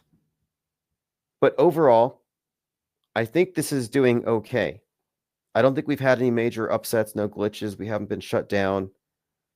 So I think we're fine with StreamYards. And I'm going to test out some of its other features. Now, I'm not necessarily interested right now in talking too much about this simulation theory conversation we had earlier, but maybe we should. Maybe we should, because I want to offer clarity here. You know, what are we really saying? And I started off with an example or a list of examples of concurrent programming of news events released at the same time as their corresponding entertainment programs. But let's get into this. So I'm just answering questions. So on Twitter, JLB asks, so a headline in an MSM article, where are the people who care about predictive programming? And sync. They're not watching our content. They're not listening. We've got a few hundred people, maybe the low thousands, and most of them don't give a fuck either. And he has a point. We're in a minority of people who recognize it for what it is. But I'm talking about those who are experiencing it, the ones who are targeted with it, the multitudes. Everybody playing Black Ops 2, everybody watching any of these #1 TV shows, reading the top novels. They're all getting it. That's how it works. It's sort of like osmosis or mind viruses. The people who have mind aids, no mental immune system, they're passive receptacles for narratives, ideas. So my answer to him was predictive and concurrent programming is in all mainstream content. And that is the point. Immersion in ideas and images building up to future planned hoaxes. This is how news fakes history. By the way, I have these shirts that say Cywar. This one is light blue with red, which kind of makes it vibrate to the eyes. But I also have it in other colors and configurations. So I'll post a link if you want to order a shirt that says Cywar in bold caps.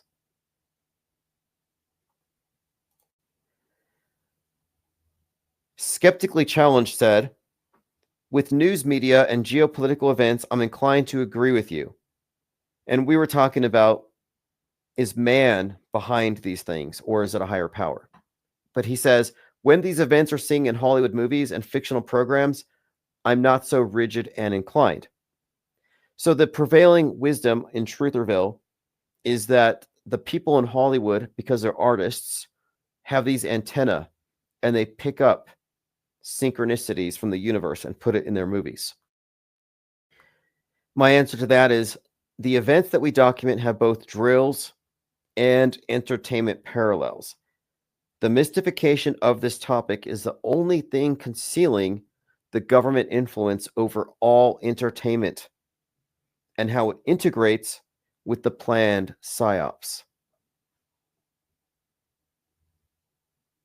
Now, I made this graphic here.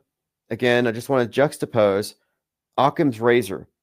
The explanation that requires the fewest number of assumptions is generally the correct one. Law of parsimony.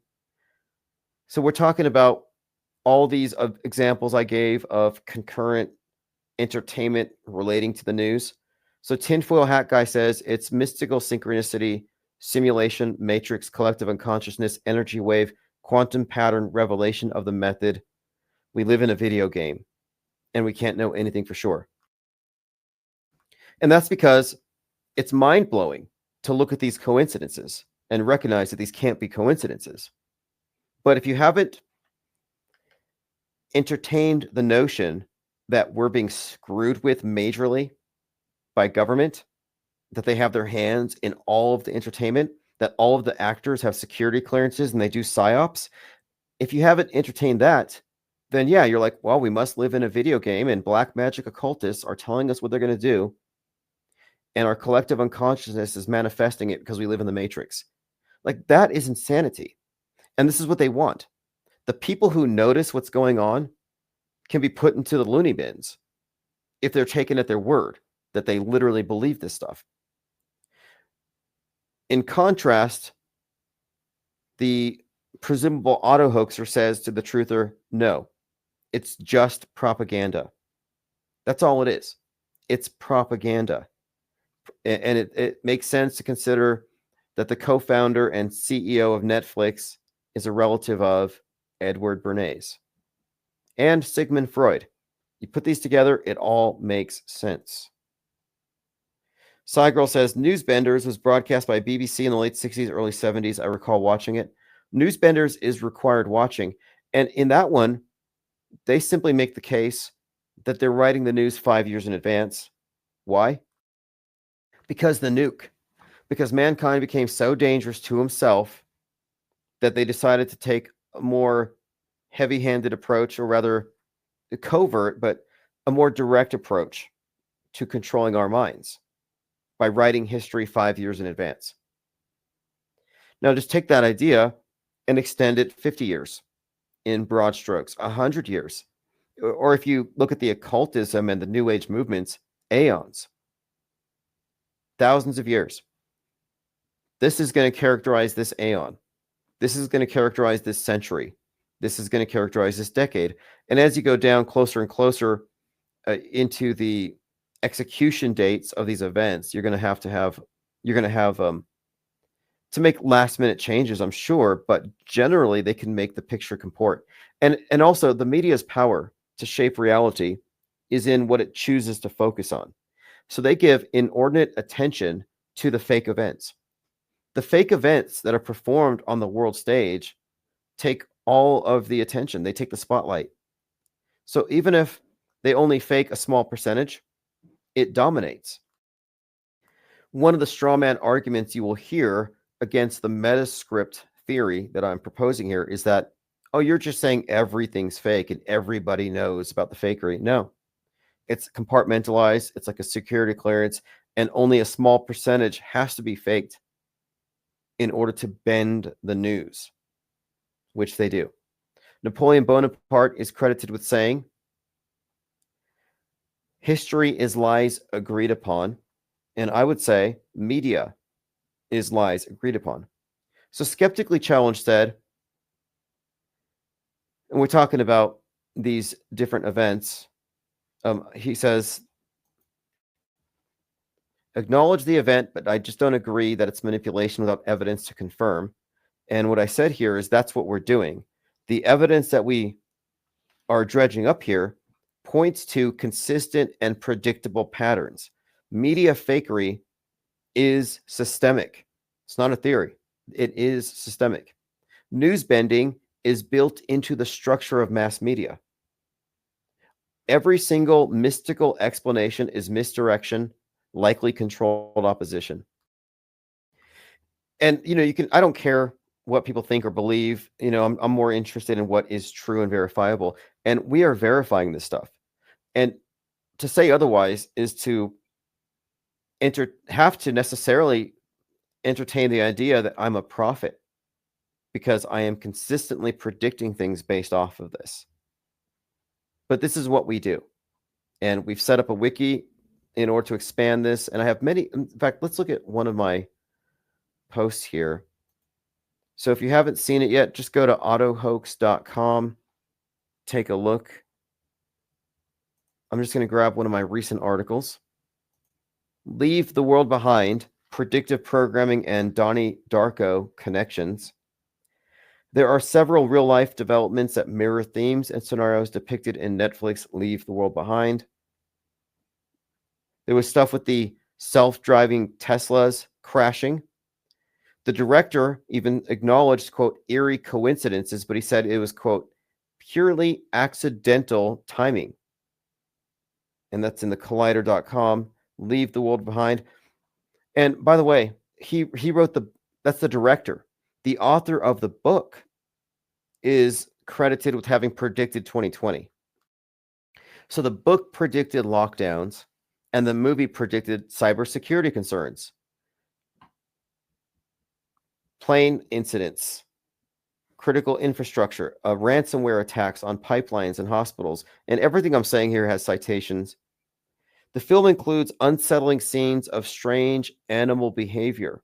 This resonates with the real-world reports of wildlife exhibiting unusual patterns due to habitat loss and climate change. There's more. There's connections with Donnie Darko. The Frowning Clock. Both films feature a frowning clock. I only bring up Donnie Darko because that movie has 9/11 predictive programming. And you'll notice a pattern here. The pattern is these movies are all part of the same fictional universe. And Donnie Darko's director's father works for NASA, or worked for NASA on the Viking rover on Mars. So you got the son of a NASA guy doing a movie that's been widely noted for predicting 9/11, also 2020, also Trump, and it contains a lot of Q stuff as well. But that movie was reiterated in Leave the World Behind in several different direct ways, direct references, but also it reiterated certain themes: end of the world, planes crashing. Hollywood Reporter article discusses how Leave the World Behind began trending on social media after a nationwide cell phone outage in the US, and viewers drew comparisons between the outage and events in the film, where a cyber attack led to widespread communication failures and societal disruptions. The quote, eerie similarity between the movie plot and the outage sparked conversations about, quote, predictive programming, with users noting how the film's themes aligned with contemporary vulnerabilities. So this is just one of the articles, and it's just the surface look at this stuff. But the AI is really enhancing our ability to draw attention to these things. So my intention here is, let me get 100 of the most conclusive and exacting examples of movies and life being mirrored, suggesting a central directorship. And then I want to bring this up and have the people who want to default to the mystical explanations confront it and say, what is your best explanation for what I'm saying? Because what I'm saying is there. And if your best explanation is a higher power or a simulation, then what does that make me? A prophet? Chosen by the simulation to reveal its messages? I mean, I would reject those explanations, but you can't ignore the evidence we're bringing here. And those old explanations only made sense 10 years ago, 5 years ago, before we had amassed all this information and correlated it and realized it's deliberate, it's systemic, and it's always been there. Stefana says, hello, do you believe a spiritual world exists? You know, really, that's kind of immaterial to this. I don't believe in the veracity of any religion's claims, religious miracles. I think religion is old school fake news, that media is in fact the newest iteration of religion. Why would I follow religion if I don't trust media? I would posit here that media not only has replaced the role of religion as far as worldview formation and getting us all on the same sheet, but I think that modern media has even replaced a lot of the myths with contemporary versions. I mean, look at the flood myth and Noah's Ark and how that has been reintroduced with the National Oceanic Atmospheric Administration, who used the same iconography. Why are they using? Why is NASA and why are these environmental satellites always making use of biblical symbolism? It's because the flood myth has been reintroduced for the atheists. And I think that the new religion is just going to be exhibiting more of the same. Aliens are angels for the atheists, for example. So I reject religions. I reject the simulation religion. I reject the mainstream media religious paradigm. And I don't believe any of the religions have the truth.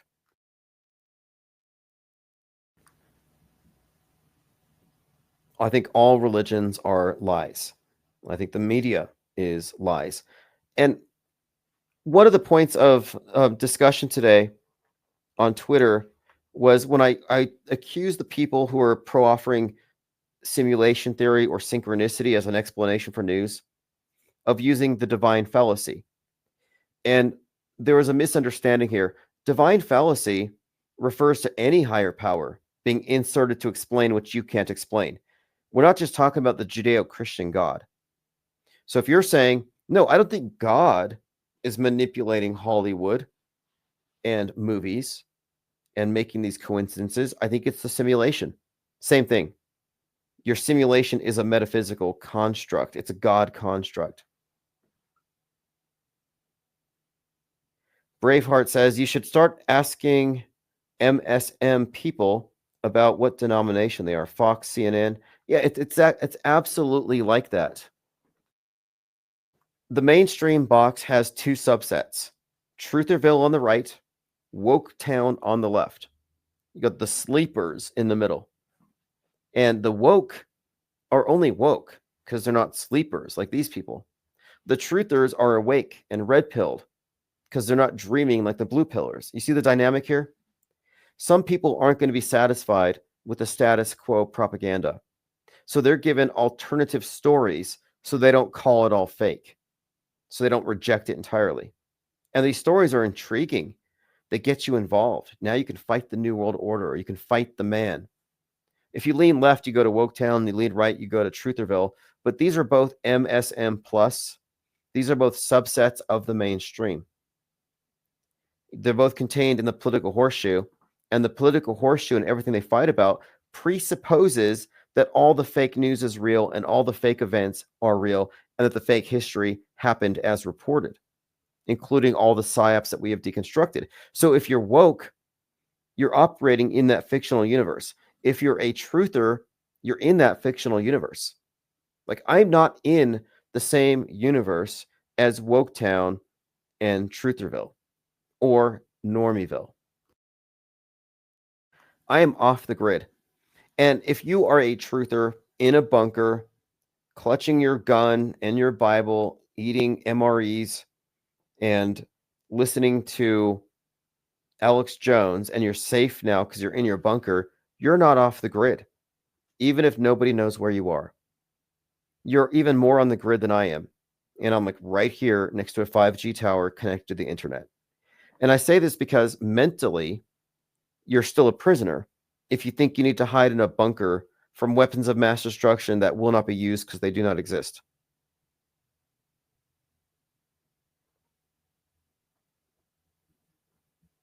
All right, let's continue. Dwayne, apophenia. Yeah, let's talk about that. Apophenia. Bad Mind says, our mind tries to see patterns where there are none. Yeah, that's true. But what I'm pointing out here are patterns that do exist that you couldn't fabricate. If this was just merely my subjective cherry-picked interpretation, then you would be able to reproduce this at random. For example, grab a random headline and find something in the most popular Netflix show right now that mirrors it. That's all we're doing. It's formulaic. But the consistency of it is what we're noting. And I point to the examples that the mainstream has taken note of just to take this idea out of the conversation that only a few people notice. So predictive programming exists, but the idea that okay, the Daily Beast did an article about this, and they said, oh, we're just primates. We're pattern recognizing primates. Okay, well then how come we're the only ones noticing this pattern? If we're all primates and we're all just conditioned to recognize it, then why are 99% of the population rejecting it when we point it out? And they will pathologize it. They'll say, oh, these patterns are not there, and you're crazy for seeing it. Okay, well then I'm predicting these things.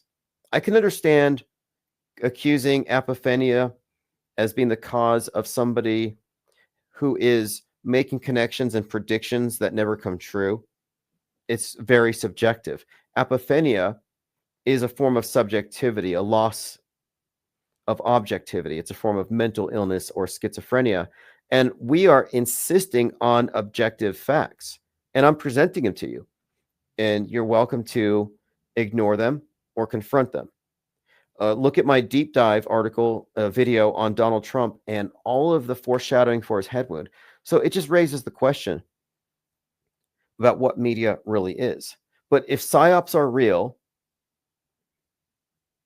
it's a game changer in and of itself. If media uses fakery and simulated events on the routine, yeah, that's a paradigm shift.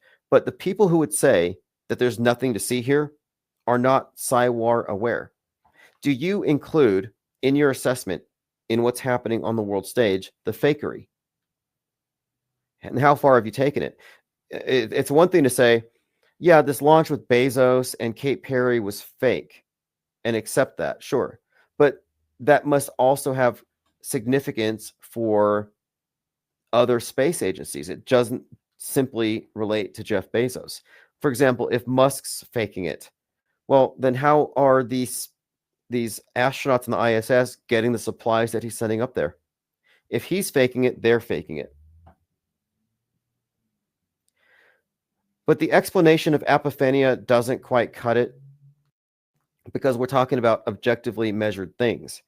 And a lot of these connections that we're talking about can be researched and can be noted. And again, it's one of three things. It's mere coincidences. And if it's coincidences, it's amazing. Think about that. Let's just pretend we're normies here and we have total faith and trust in government and media, and they would never lie to us, and they would never manipulate us through covert means. So let's pretend that's true.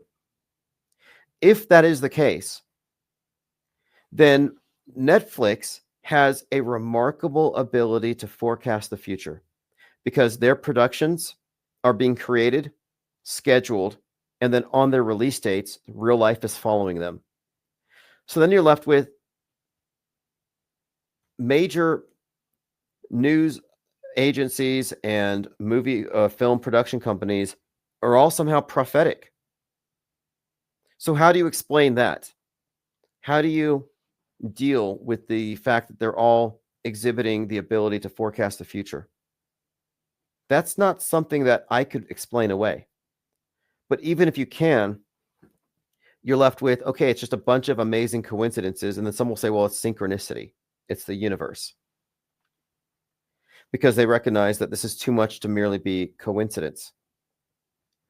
But I would say too, what is so hard about believing that the same people that can fake a terror attack in Manhattan can also manipulate all of the entertainment news and entertainment media leading up to it? If they can fake dinosaurs, if they can fake history, they can fake entertainment. Rather, they can fake the news and manipulate the entertainment to correspond with it. But we have been piling up more and more evidence in support of this, to the point where I would like any critic or skeptic of it to review what I'm releasing. Review what I am positing here. I'm not saying believe me, but I am saying that what I'm showing here is true.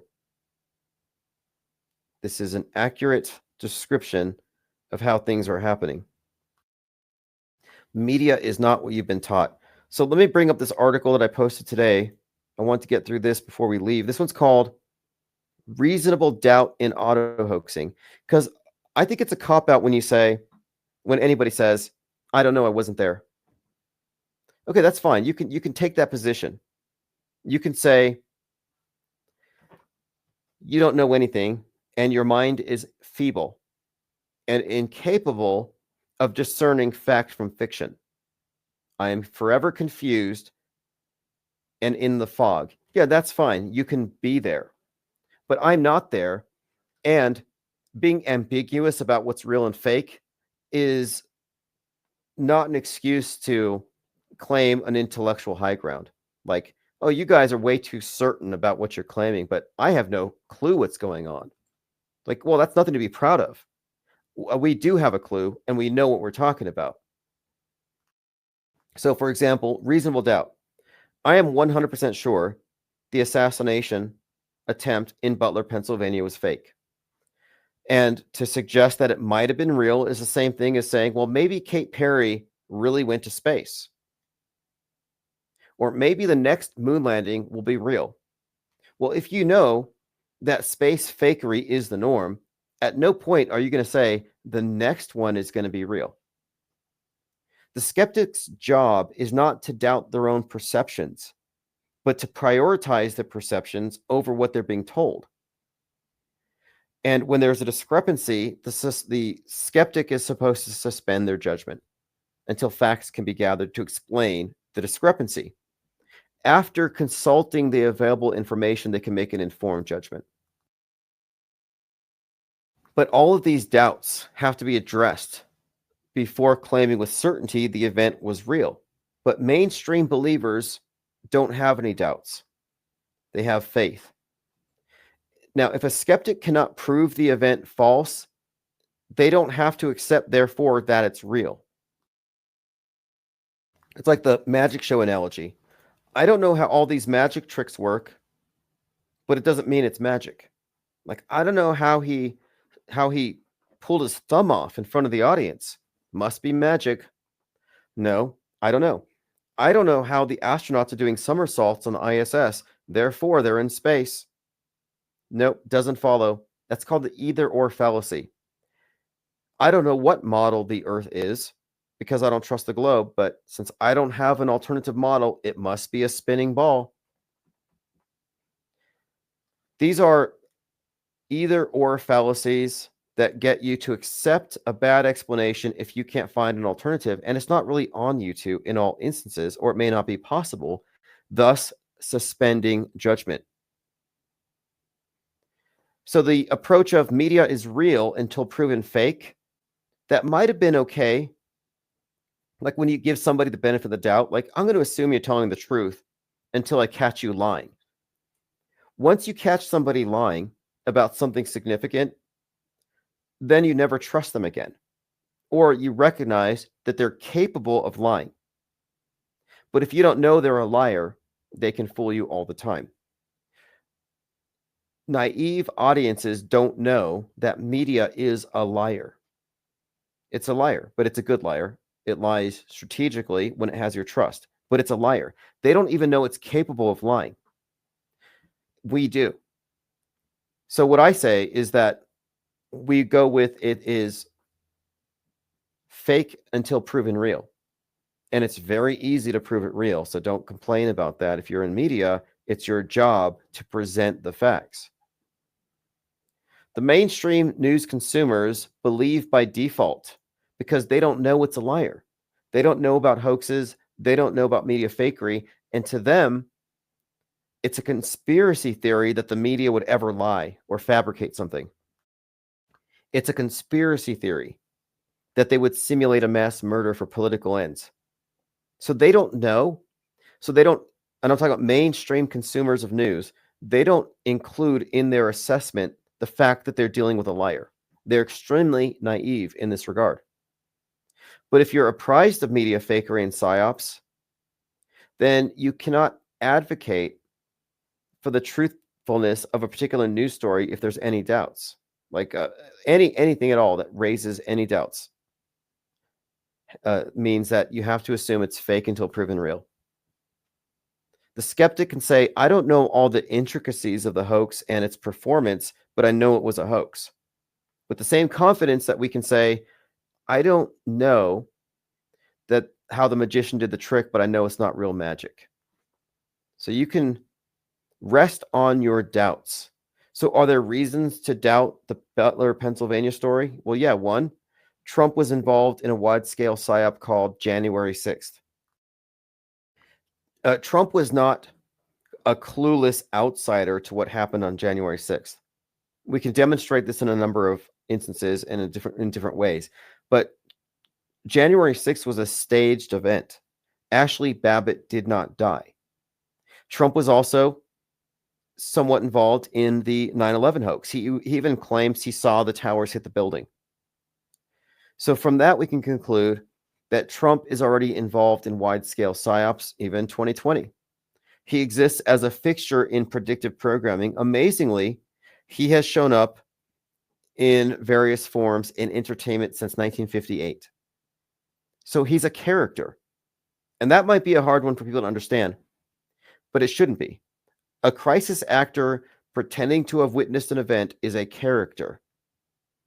Trump is a character who pre-existed himself. I mean, that role I mentioned of Robert De Niro as the Senator McLaughlin getting shot, that's a movie from 2010, before Trump was even a xenophobic politician. His role preceded him in that particular capacity. He hadn't become Trump the politician yet, but Trump the politician had already been presented to us. What's more, we're talking about Butler, Pennsylvania, recycled photographers from previous psyops, the same AP lensman who immortalized Bush's blank stare on 9/11 was the same guy who photographed the bullet whizzing by Trump's ear. Now think about the significance. Bush has a Secret Service agent whispering into his ear about 9/11. Same photographer photographs a bullet whizzing by Trump's ear. So same photographer, two different presidents, the ear is being pointed out in both, which I think is kind of an interesting coincidence. There's a few other elements to it. There's more the PR stunt like optics, the Braveheart photo shoot he did. Another key point here, informed disbelief weighs more than low information belief. So my informed disbelief about any event has more credibility as far as the perspective that I proffer than somebody who believes it because they saw it on TV. Low information belief. But what do we know? We know for sure that fake news aggregates, piles up, and it becomes history. And as I said, you can look at any history book. All of the conspiracy theories or the hoaxes and psyops that we talk about are printed in the history books as real events. So we have lived through it, and we live through it daily. History is lies agreed upon. It's largely fake. So we know this to be true. And if you can accept the premise that history is being written by the conquerors, what makes you think they only rewrite or revise things? What I'm positing here is that history is written by the conquerors. We are the conquered, and they write the history in advance and act it out on the world stage, day by day, year by year.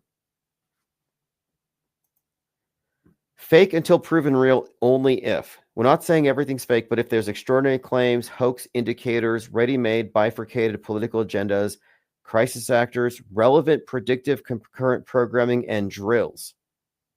For example, the AA flight hits the helicopter, and I said, wait, let's see if there's any drills.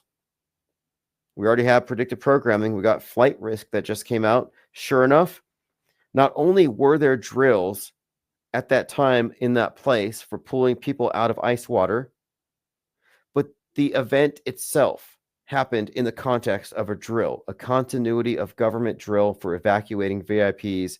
They were doing a drill when it happened. So when we say drill, what do we really mean? We mean closed movie set. We mean essentially like a Hollywood movie set where they could blow anything up. They could kill people. They can do all sorts of things. So why do we not go with real until proven fake? Well, one, it's illogical. The burden of proof goes upon the claimant. And two, how can low information believers claim it's real if they're not accounting for the frame of reference they're given?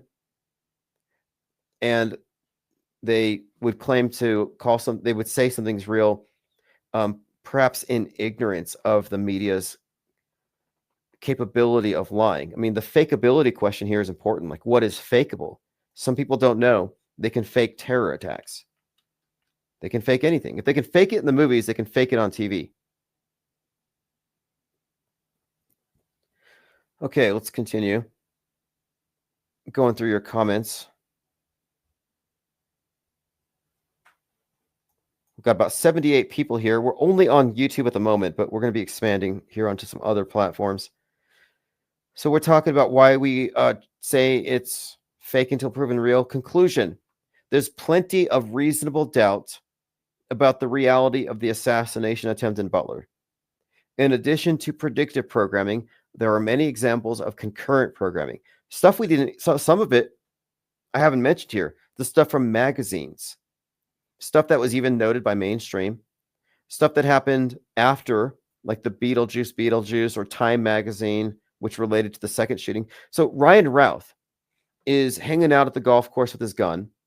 Trump is on the golf course, and the Secret Service stopped Ryan Routh from shooting him. Time magazine released an issue on 9/11.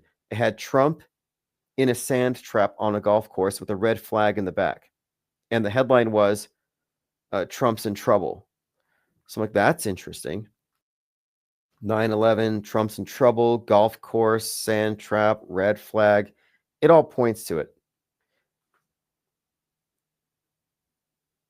Continuing, those of us who have been paying attention to the correlation between fake events and entertainment propaganda noted a predictable pattern that makes us capable of accurately guessing what's coming in the next event. We're not confused about what is real or fake. This is not apophenia. We're not ambiguous. The doubts that we bring up here do not leave us in a state of confusion. They give us certainty that the liars are lying again. So again, I think it's important to reiterate here that we're not here basking in confusion. We're not a bunch of confused people walking around. What the hell's going on? No, that's the masses. That's the entrained masses who don't know real from fake and don't know they don't know. They don't know that they're unaware that real and fake have been effaced. They don't know they live in a simulation, a mental simulation, superimposed over the objective world. But we know that there is a difference, a discrepancy between the worldview, what I call the world stage, and the real thing. They don't even know because they haven't stepped outside of it. Media fakery does not operate in a vacuum. It's coordinated. The entertainment industry runs parallel with psychological operations by design. This is concurrent programming. They don't just foreshadow events, they sync them in real time. These coincidences aren't happening by accident. They happen by production schedule. These are scheduled alignments, scheduled by people at Netflix, people at the news. And this does not mean that everybody knows, nor would it even be required. In fact, the writers of the movies would not need to be in the know about very much. But if you're still asking if it's real or fake, like it might have been real, I don't know. Maybe he really got shot, maybe he didn't. I would say that is a very uninformed perspective that misses the point. We're not debating, was Trump shot in the ear or wasn't he? We're asking, what was the agenda behind the fakery? I'm not at this point where I'm still ambiguous. Like, I'm not confused. Like, maybe he got shot, but maybe he didn't. If I was ambiguous, I would be super confused. Like, wait a minute here. How is it possible that this happened and it was mirrored by all this entertainment at the same time? Because that's a lot to explain away. So a couple more points. Reasonable doubt is all you need to reject the official version. You can be a non-believer. And the only logical explanation for entertainment propaganda mirroring the psyops is that these are coordinated by the same entity. We have effectively ruled out higher powers when it comes to media coincidences. We have.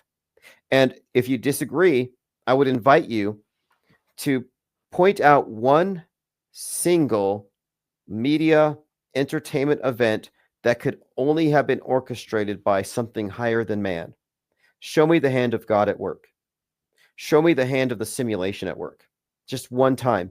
And I'll show you 100 examples where it can conclusively be demonstrated to have been authored and executed by human beings. But again, any doubts raised for any event are sufficient enough to not believe it.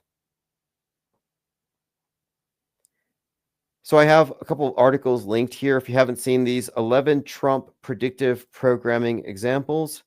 And then I have a deep dive video on the same if you haven't seen these. But this is just scratching the surface. The foreshadowing is precise. Not only is it precise, but look at this one. This is from The Atlantic. This came out a couple weeks before.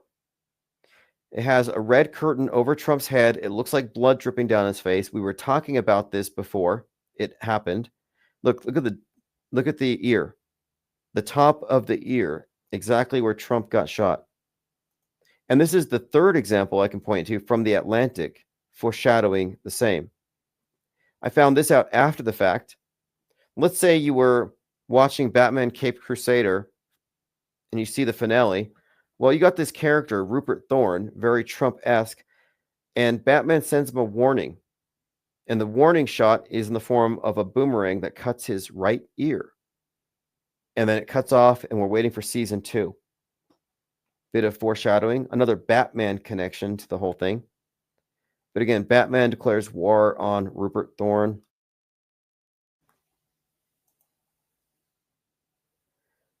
Okay, I think we have covered pretty much everything I want to get to today.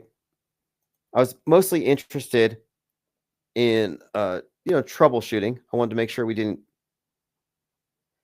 still have issues just getting the live stream on. I have an article here called DEI Hoax and Right-Wing Wokeism. And I think I should go over this really quick here. Yeah, if you want to call in too, that's perfectly fine. So let me bring this up really quick. The latest helicopter crash was likely a hoax. How do I make this claim? Well, because it follows a predictable pattern.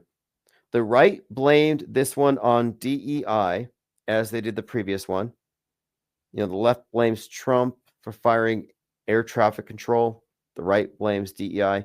So the instant that you see that the event is politically divided straight down the middle, or it has coincidental drills or entertainment, you can just go ahead and doubt it.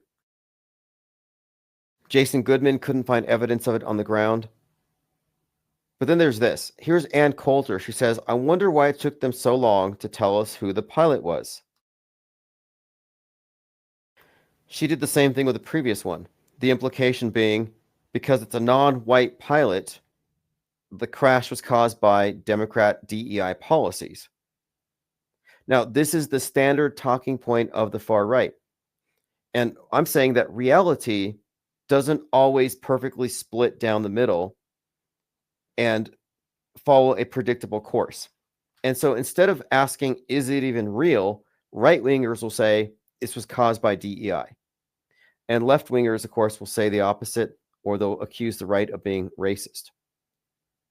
And it's also interesting that the right wing generally worships Navy SEALs and the military. And in this case, the pilot's a Navy SEAL. But to them, nope. So DEI is misconstrued on purpose to aggrieve the right wing. And none of this is new. They've established this dialectic of white cis male versus world progressivism globalism. So you have the globalists committing white genocide, and this is part of right-wing wokeism, which is the same thing as wokeism, just on the opposite side. So they can point to DEI, and they can claim race and sex-based discrimination against them. Far right can claim that it is a sexist government, but it's sexist against males. It's a racist government, but it's racist against whites. Nobody believes them about their white genocide, so we're all white genocide Holocaust deniers. So I call it right-wing wokeism because it's a mirror of wokeism, which just has a different scapegoat. And as a rule, any tragedy that's perfectly divided along party lines is likely a psyop. And the term tragedy always strikes me as a red flag. But so the media are not merely opportunistically using crises and tragedies to advance agendas. They're manufacturing fake crises. They're manufacturing events that have predictable interpretations and political utility. The fake part of it is what truthers miss. So they take part in a rigged game. I have a couple of other notes here about it. It ties into Trump and Obama and the significance of 1776, 1619, the clash of two worldviews. But my main thing here is DEI is a manufactured controversy. It started after Leave the World Behind, where planes were falling from the sky. And then there were a spate of airline disasters and mishaps that the right blamed on DEI. At the same time, the left is blaming deregulation and crony capitalism. So both sides are being driven to their most extreme positions. The left is waging class war. Mainstream liberals are vandalizing Cybertrucks and calling for the heads of Musk and Trump. We see it on both sides. I have an article called Partisan Fears in the Bifurcated Mind War. And if you look at the AI generated images, I said, I needed an image of right-wing wokeism. And it gave me what looks like a bunch of blue-haired MAGAs. Like it's actually a bunch of, to me, it looks like lefties with blue hair, but dressed in American flags, waving flags. It's very incongruent. But this is how Grok interprets right-wing wokeism. Okay, let me open up the phones here. I'm glad you're actually calling because I wanted to test out my new system here. Okay, you can call in 3, 2, 1. Phones are officially open. And I'm not going to put the phone on the screen, so don't worry about your number. I was kind of worried that it would put your... Okay. Hey, caller, can you hear me okay?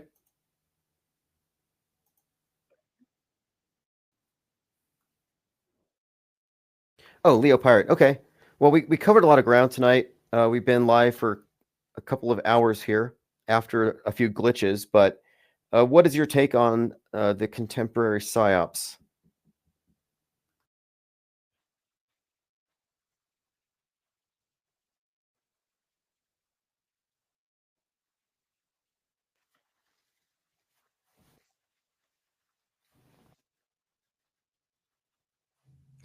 They should be able to hear you now. I had give it just let me double check.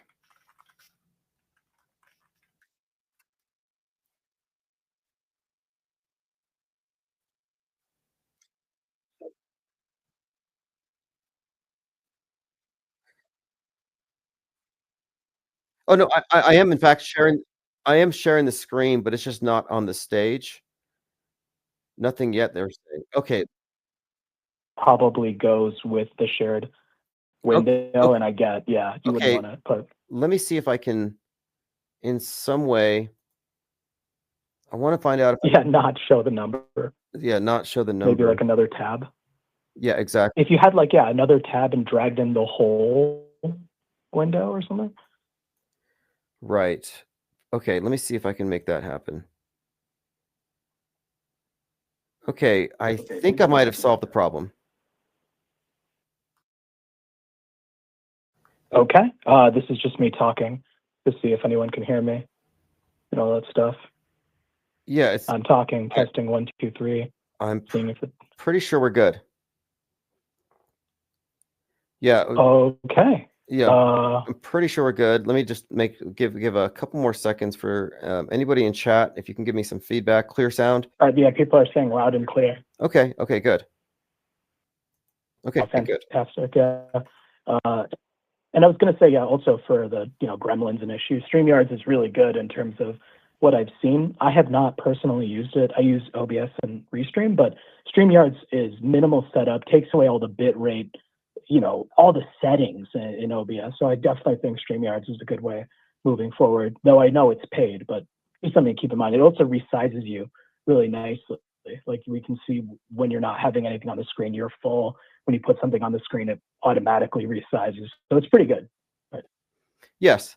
I mean, the only thing it lacks, I think, are some of the things you can add from code, like chat on the screen, Godzilla noises. But for the most part, this is good. And it also combines all the best aspects of Zoom. I can do Zoom-like conferences on this thing. So I'm going to do some more of those. We get these think tanks where we confront a certain topic, like we did with the Auto Hoax Con. But yeah, I think that this will work. So I jumped over to StreamYard just so we can, get some content here without constant interruptions. Yeah, and I was going to say, the more modern system is people calling in through the internet. And I know you had last time done it like through Discord and through others, and it's such a nightmare. So if StreamYard allows a way to like allow a web caller to come in, I don't know how. But yeah. Anyway, I would say it's that, and also just make sure that you have a Ethernet connection to your tower. Because if you have Wi-Fi, that's what can cause massive fluctuations in connection speeds and bottlenecks when you watch a video. So like if you watch a video on a website, that's, taking up part of your bandwidth, and like, just something to keep in mind. That's technical stuff. But before, you were asking me what I thought about the PSYOPs. One thing about the political bifurcation, or the two explanations they provide for people to fight over, it's always within the box. So when the two explanations never account for media fakery, that's another massive telltale sign. It's assumed to be true. Exactly. It's like this old adage about how if you're a car salesman, if you can get the couple to start squabbling over the color of the car, then you've already sold them the car. And they get people squabbling over who did it, and no one questions, did it even happen? And that's why they put so much emphasis on DEI or on government deregulation. So each side is like, oh yeah, of course I believe it because of this. Of course they crashed. The pilot was a woman. And they play into the biases of each side in order to get them to believe it faster and not even debate it. And I would argue that these political narratives that give an interpretation to the event are a form of predictive programming, which does the same thing. It conditions you for this future fake event, so you just react to it according to predictable tracks that they've laid down for you. Yeah, and I had a really disheartening conversation with a friend who is in alt media, right? In, I wouldn't say Trutherville, but like far right Trutherville and stuff like that. And he was just red in the face, in an online conversation, saying, I'm critical of media. I don't believe what the media says. You're just insane and stuff. And I really think it comes down to Trump with the co-opting the term fake news. People think fake news means bias or spin or covering the event in a way that doesn't, that affirms a liberal view and not the real. And they don't know that fake news means crisis actors, stage closed sets, predictive programming, political bifurcated narratives to explain it, assuming it's true. No one knows about that checklist you went over. Right. Well, that's one thing I like to point out here too, is that when we're talking about somebody being MSM or MSM plus, that's their frame of reference for interpreting all media. And I call these passive modes. They passively accept their source's information. And from that frame of reference, they cannot include things outside of it. So if you're a normie, you can't process somebody saying something that includes extra information that you haven't accounted for. Like media fakery doesn't exist for them. For truthers, they're challenged by things like when you say nobody died. Like, of course they died. This was a satanic sacrifice. So you just find their box really informs how they interpret any information they're given. And they do so passively, as opposed to critical, which is, of course, the active role. But you cannot tell someone in MSM Plus something from off the world stage and expect them to comprehend it. They'll fight it. They'll fight tooth and nail against the fakery that man's manipulating man through mass media. No, they'll reach for something outlandish, or the normies won't get it. So yeah, again, it's a box thing. And I just don't think that people are reachable. And the only people who are even close to being reachable are those who are dissatisfied with the status quo in alternative media. Yeah, and that's what I was thinking. Because he is very, dissatisfied with the status quo, and he's in the alt-right kind of Trutherville box. It's just the thing is, I almost think it's an emotional sunken cost fallacy, because he's so emotionally invested in the alt-truther, Trutherville narratives, right? The idea that all of the political theater that he has invested in researching who funds who and their connections, to say, yeah, all that research you've done is valid, but you're researching actors. It's kind of like telling you, yeah, everything that you've been doing is just totally, it also removes agency as well. You notice that these types are very activist driven, right? They want to make a change on the world stage. And if you tell them no, it's like yelling at your screen with Walter White, thinking you're going to change the next episode. It's like, if I yell enough, then maybe the investigator will know that Walter White is just under his nose. That's ridiculous, but it's like that for our current media system. Well, some of them believe in what they're doing to the extent where their identity is attached to it, their emotions. Like when I first encountered QAnoners, I lost a friend to QAnon, and this person was an auto hoaxer. They knew media was lying, but then when Trump came along, they said, no, Trump is the truth, and only the Democrat media lies. And I remember at the time, though, they said, don't you want to save the children? Why are you constantly bad-mouthing Q? What am I supposed to say? No, I don't want to save the children. But they operate on the presumption that there are children to be saved. You get environmentalists in the same way, save the whales. You get somebody to think that they're fighting for a real cause, then you're saying it's fake. Yeah, of course, they've invested so much emotion into that. And a lot of Q people have managed to put down the Q pipe, but they're never going to come out and admit it. It gradually died off because the Q drops stopped, but that's the only reason. But they invested emotionally in it, so they're going to be diehard believers in JFK coming to save them until the end. And I thought maybe a lot of them moved on, but anytime there's any kind of glimmer of hope, they come back. Like when they said the JFK files are about to be released, a bunch of QAnoners just came out of the woodworks. I'm like, wow, they're about to get another dose, I guess. But and I also think it's beyond their scope to comprehend that our mass media narcissistic system can also engineer underdogs. Because I do recall during Trump's first term, it did feel like he was an underdog because of how much the MSM and just basically every talking head was speaking against him. And on anonymous image boards, there was the meme magic. People thought that by posting Pepe frogs, they were like memeing or influencing the world stage to get Donald Trump into office. It seems ridiculous to say now, but I'll tell you, I witnessed firsthand, people really did believe this. And they thought they were practicing chaos magic. They thought like, oh man, if I put these occult sigils and memes and stuff, then people will begin to accept the God Emperor. And I just always remember thinking this is nonsense. And yeah, it's like they can buy a narrative if they're sold an underdog. But as you mentioned in today's episode, the narrative of Trump being this business mogul who comes from the outside in has existed even arguably before he was born, if you go all the way back to that one TV show episode in the 1950s.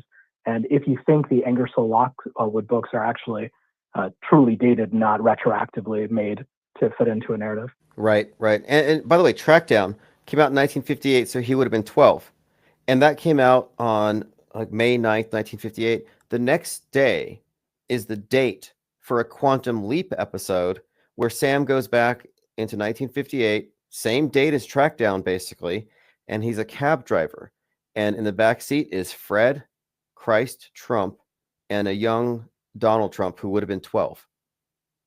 So there's actually a consistency in the predictive programming of Trackdown and Quantum Leap. Quantum Leap has the time travel theme, but they both reference Trump. One of them is a grown-up Trump, and the other one is the child Trump, aged appropriately. But anyway, it's pretty intriguing how far back Trump goes. Same with Musk. Musk, before he was, this world stage persona, he existed as a idea and as a character in Werner von Braun's book, Mars, A Technical Tale. And he's lived out that role like it were prophecy. And the blending of fiction and reality, we even see that because pretty sure Elon Musk was in Iron Man 2 or something. And in Iron Man 1, they had that guy on MSNBC who says like, buy, sell. In The Madness, the main character was from CNN and stuff. These are shows that ostensibly exist in reality, right? But here they are in fictional movies. And when people observe that crossover, they just think it's funny, kind of weird. They just think, oh, maybe they want it to be authentic. That's the other thing. People think it's so authentic when they get these real things. I'm like, no, it's a part of the same entertainment system, news, entertainment, media, right? And they're so brazen about it, because I think with the last Auto Hoax Con, or the one you had with Reverse History, he had a clip where, was it Stephen Colbert, where they openly made the connection you're talking about with the Quantum Leap episode, right? Like, Yes, yes, and as I said with the Trackdown episode, the Trump character gets arrested. So at the time people noticed it, he hadn't been arrested yet, and it's like, again, does life really follow art? And if you operate on the premise that the news media is objective, then you're left with magical explanations. And I still used to hear simulation people saying they put out this stuff in the media so that we manifest it for them. So we need to stop watching the stuff. And a lot of these people, and honestly, sometimes it seemed coordinated. I'd be in a chat room with 5 or 6 people telling me, you need to stop watching the news. You're manifesting this. You're causing it. Like, they're blaming me for what helicopter crashes. Did I burn Los Angeles? Like, I'm manifesting it because I'm paying attention to it. So I realized these manifestors, these self-proclaimed genies, have this like talking point where they keep trying to get you to not pay attention. Like, oh, you know it's fake, so stop feeding it your attention. And to me, that's like saying, pay no attention to the man behind the curtain. If you're telling me not to pay attention because it's taking my loosh, oh, it's fake, don't look, I don't trust you. Your response should be, it's fake, let's look closer. Let's find out who, what, why, how. Exactly. What are the implications?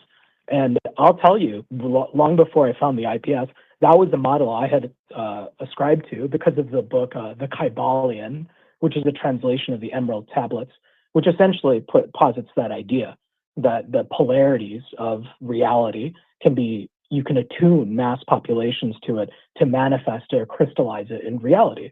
And I really did think that. In fact, before the IPS, it's like I couldn't watch the news or movies. I mean, I would around people, but it's like, it felt like water torture and stuff, because I was like, this is so boring.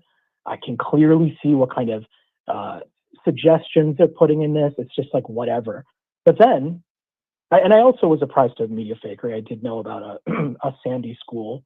I did know about, some of those things on the web, but I didn't make the connection that when there is these synchronizations of media, that is one of the greatest heuristics to point to it being completely staged. No one died, no one cried. And now, like the stuff with, Mind War by Michael Aquino, I'm starting to realize, yeah, it's standard operating procedure. It's actually the next step of warfare is total mind war. We're going to enter an age where all our wars will be on our screens and everyone will be taking sides. And I always think of, it's a little hack to refer to, but 1984, when they say we were always at war with East Asia, right? Oceania was always at war with East Asia. Never once is it questioned, whether it be Winston or anyone, never once was that war even occurring. The party just said it was, and everyone agreed. They had their 2 minutes to pay, but it's like, how do we know it was even happening? Right. And one final point about this manifestation theory is they'll say, well, we're manifesting everything. It's like, really? Well, then how come the moon landings are fake? If 8 billion people and billions more, over the course of the years believed in this thing, watched movies about it, were amazed by it, how come it didn't suddenly become real? So there's my counter to, we're collectively manifesting reality through our TV sets. Like, no, actually we're not. We're collectively hallucinating. We're collectively internalizing a false worldview, but it has zero bearing on objective reality. And I realized a lot of the manifestor types, the new age types, would try to steer conversations away from media fakery analysis into, no, reality's fake. Well, if your starting point is that reality's fake, then conversation's over. If reality's fake, then no news is real. All news is fake. Like, you've already conquered the game. You have no place here. If you've transcended to the point where you can say reality is fake, nothing's objective. And that's where I see people go. I think it's a dead end. It's nihilistic. And I think it was planted there. So those of us who are reaching objectivity will instead take the plunge into total solipsism and subjectivity. Yeah, and it's like the MSM conspiracy of the Mandela effect. That's like the most basic mainstream conspiracy theory. And you are right on, the money to say it's essentially cognitive sabotage. And then the MSM plus, like the next level of Mandela effect, is essentially we live in a simulation. All these things, coincidences you're seeing on your screen with other things you're seeing on your screen. It's because the screen is your reality, right? Like the reality is just that. And it is cognitive sabotage for both. So you have the MSM cognitive sabotage, the Mandela effect. You go, if you're a little bit more thoughtful and stuff, then you're in a simulation theorist. And Yes. yeah, it's the smoke test that I use is kind of what you said. Like, what is the functional implication of this position that I hold? And it's like I began to realize, like, even if the Mandela effect was real, how do I use this information? What, do I get afraid every time I see the Fruit of the Loom logo on my underwear? And maybe we actually do live in a simulation. What do I do with this information, right? Same thing with chemtrails, right? Maybe they really are spraying the sky, and also, what do I do? Now do I get scared when I look at the clouds? Like, what does these doctrines, how does it affect you? Right. That's an interesting question. Why is it relevant? But the chemtrail one is interesting to me because there isn't any such thing, but it was really just a misinterpretation that became a thing of itself. But I always wondered about this thing. I was like, why is it that this is a standard thing? And it's bifurcated. It's safe to say, and it shouldn't be, but people are programmed that the only people who believe in chemtrails are right-wing or conspiracy theorists who are not on the left. Because if they're on the left, they're all about climate change. And I see these boxes people put themselves in. And it's like, can't you see that you're in a pro or the anti position, and both of these are controlled? And for the most part, people can't. Well, because they self-quarantine into their little sphere. And then when they're in their recommendation system box, the only versions of their opposition they see are hyper caricatured, usually other actors from the other side, presenting the most insane position, never the counterpoint to the one that they hold. And I've been saying forever that recommendation systems are like death by 1,000 cuts, like death by 1,000 recommendations.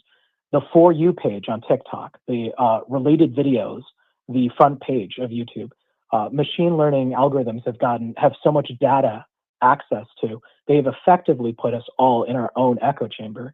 What we subscribe to, what we watch, is all that's recommended. But mixed in with it is the little drops of arsenic of the world stage events that everyone must be synchronized on. I mean, before my YouTube channel was banned, I deliberately blocked like Fox News, CNN, MSNBC, Microsoft, NBC. I deliberately blocked. I was like, I don't want to see any of that crap. And yet, if I would leave my computer alone for a bit and autoplay would go on, it would then bring up, did you like wonder that their videos would play talking about the latest thing everyone needs to hear about. So it's like a feed. Even the term feed is grotesque. Like, what are we, a bunch of farm animals? So we go to our feed, get a bunch of content we like, whether it be video game let's plays or comedy stand-up routines or this show even, right? And then interspliced with it will be the next thing, the next thing everyone needs to care about. Yeah, the feed, it makes me think of a Matrix feeding tube with that white protein shake that it injects into the little pod, while they're in their sim. Like the feed, like they're just dumping it in, but it is actually like that. It's a glut of information, and there's so much that they can't possibly masticate it all, so it comes pre-chewed. So they're having this pre-chewed slop fed to them in a steady diet, and all they do is like, oh no, I'm a critic. I take my feed from this guy, and you just take your feed from that guy, so you're non-skeptical. It's like, no, if you're taking a feed, you're not a skeptic. You're a passive recipient of information. And what I point out here is that the rejection of the information until it can be parsed, like the chewing, the mastication of it, yeah, that is active. So you can't say that you're an active news consumer if you're alt media. You're passive, just as passive as the blue pillars. Different colored pill, same mode of receiving information. And what I'm advocating here is simply a philosophical change as far as epistemology, how you process information. And instead of processing media as objective and truthful and just to absorb it passively as much as you can, I'm saying, no, reject it and recognize it for what it is. The screen is not a window to the world. It's a filter and always has been. Yeah, and it's so bizarre to me that when we discuss fakeability and make evidences from the perspective of epistemology, circumstantial evidence, in court that holds up even more than physical evidence. That it's very easy to plant physical evidence at a crime scene to falsely incriminate someone. You can plant evidence, but things like alibis, motive, those are usually the things that seal or seal someone's fate in a court case. So yeah, it's like, yeah, I don't have 4K drone footage of the stage closed set they had in Butler, Pennsylvania, but I don't need it. Like, absence of evidence is not evidence. And that was kind of a point of contention I had with my discussion with JLB. It seemed very bizarre. It was like, for him, absence of evidence was evidence. And, I think that was the point of your blog post today. It's like, no, I'm not confused. I'm just seeing a very, very consistent pattern in our narcissistic media machine that, it's perfectly fine to say that it was fake, even if I don't have, 4K drone footage of it being faked. Yeah, like you could catch somebody in a lie and discern a lie, even if you don't know the truth of what's behind the lie. And I don't have to have the truth in order to operate under the presumption that you're lying to me. I just need to determine the lie. I can figure out what's behind it later. But they're like, no, you can't call it a lie until you can figure out what's behind it, and until you can fully explain it. I'm like, no, that burden of proof isn't actually mine. All I have to do is raise reasonable doubt, which we consistently do. Yeah, and I think earlier you mentioned how the pre-programming or this concurrent programming is to make people prepared to react rather than think. And the audacity of this friend I mentioned, he called me a reactionary for saying that 713 was a stage event and not a deep state psyop or something like that. And I was like, yeah, it's ironic. It's like, you're actually the one who's having a hyper reaction to me pointing out lies. Now, may not have the exact answer of who directed it, who wrote the scripts, and all that stuff, but I can tell with the things you pointed out, Doug Mills being a repeated photographer, the optics of the fight photograph with the Iwo Jima parallels and the Braveheart parallels. You can, right? It's like these things don't happen in an organic rally, in an organic event. And to simply pointing that out and saying these are lies, like this is a lie, it doesn't require a whole explanation, nor is it a conspiracy theory. On reaction, right, he was saying, I'm a conspiracy theorist. I'm like, no, dude, I'm just looking at media and going, yeah, this is fakeable. Well, another thing, too, is we have a sense of continuity. We've been following this for some time.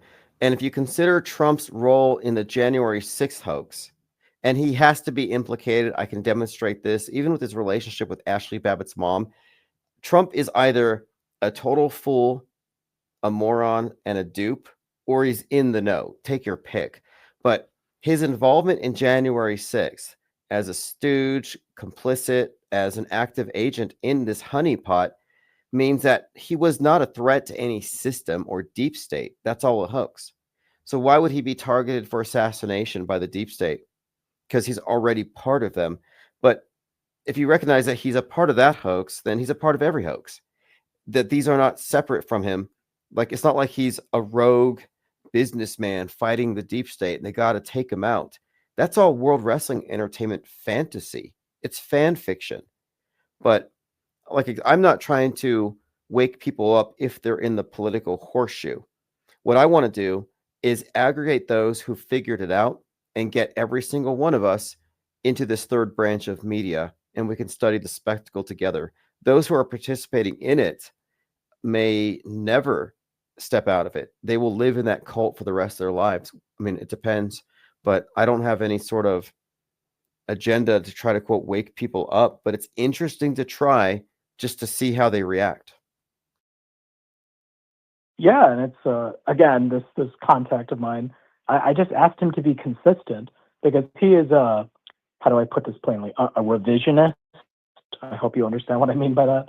Historical revisionist for certain events okay, that then occurred involving a world war. okay, he's Yeah. MSM plus. So Exactly. okay, Yeah. so the Hitler fan club have a vested interest in everything being real. Like they're like, oh, Israel did 9/11. No, 9/11 was a hoax. Well, then I can't hate Israel. You see how that works? They need Yes, they, and they you need know a scapegoat, and if you take that something. away, it just takes away everything that their grievances. Like white genocide's a hoax. Like, no, don't tell me that. I want to believe in it, because if you tell me it's a hoax, then Yeah, I'm mad at these people for no reason.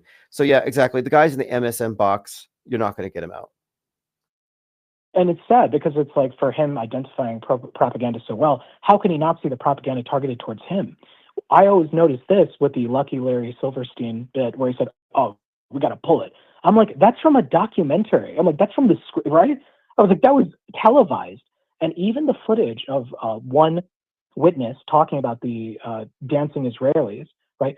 That was on the news. I saw the clip. It's like one woman saw these five, and she's like, "Yeah, I was standing over here and I saw these five dancers." I'm like, "That's on the news."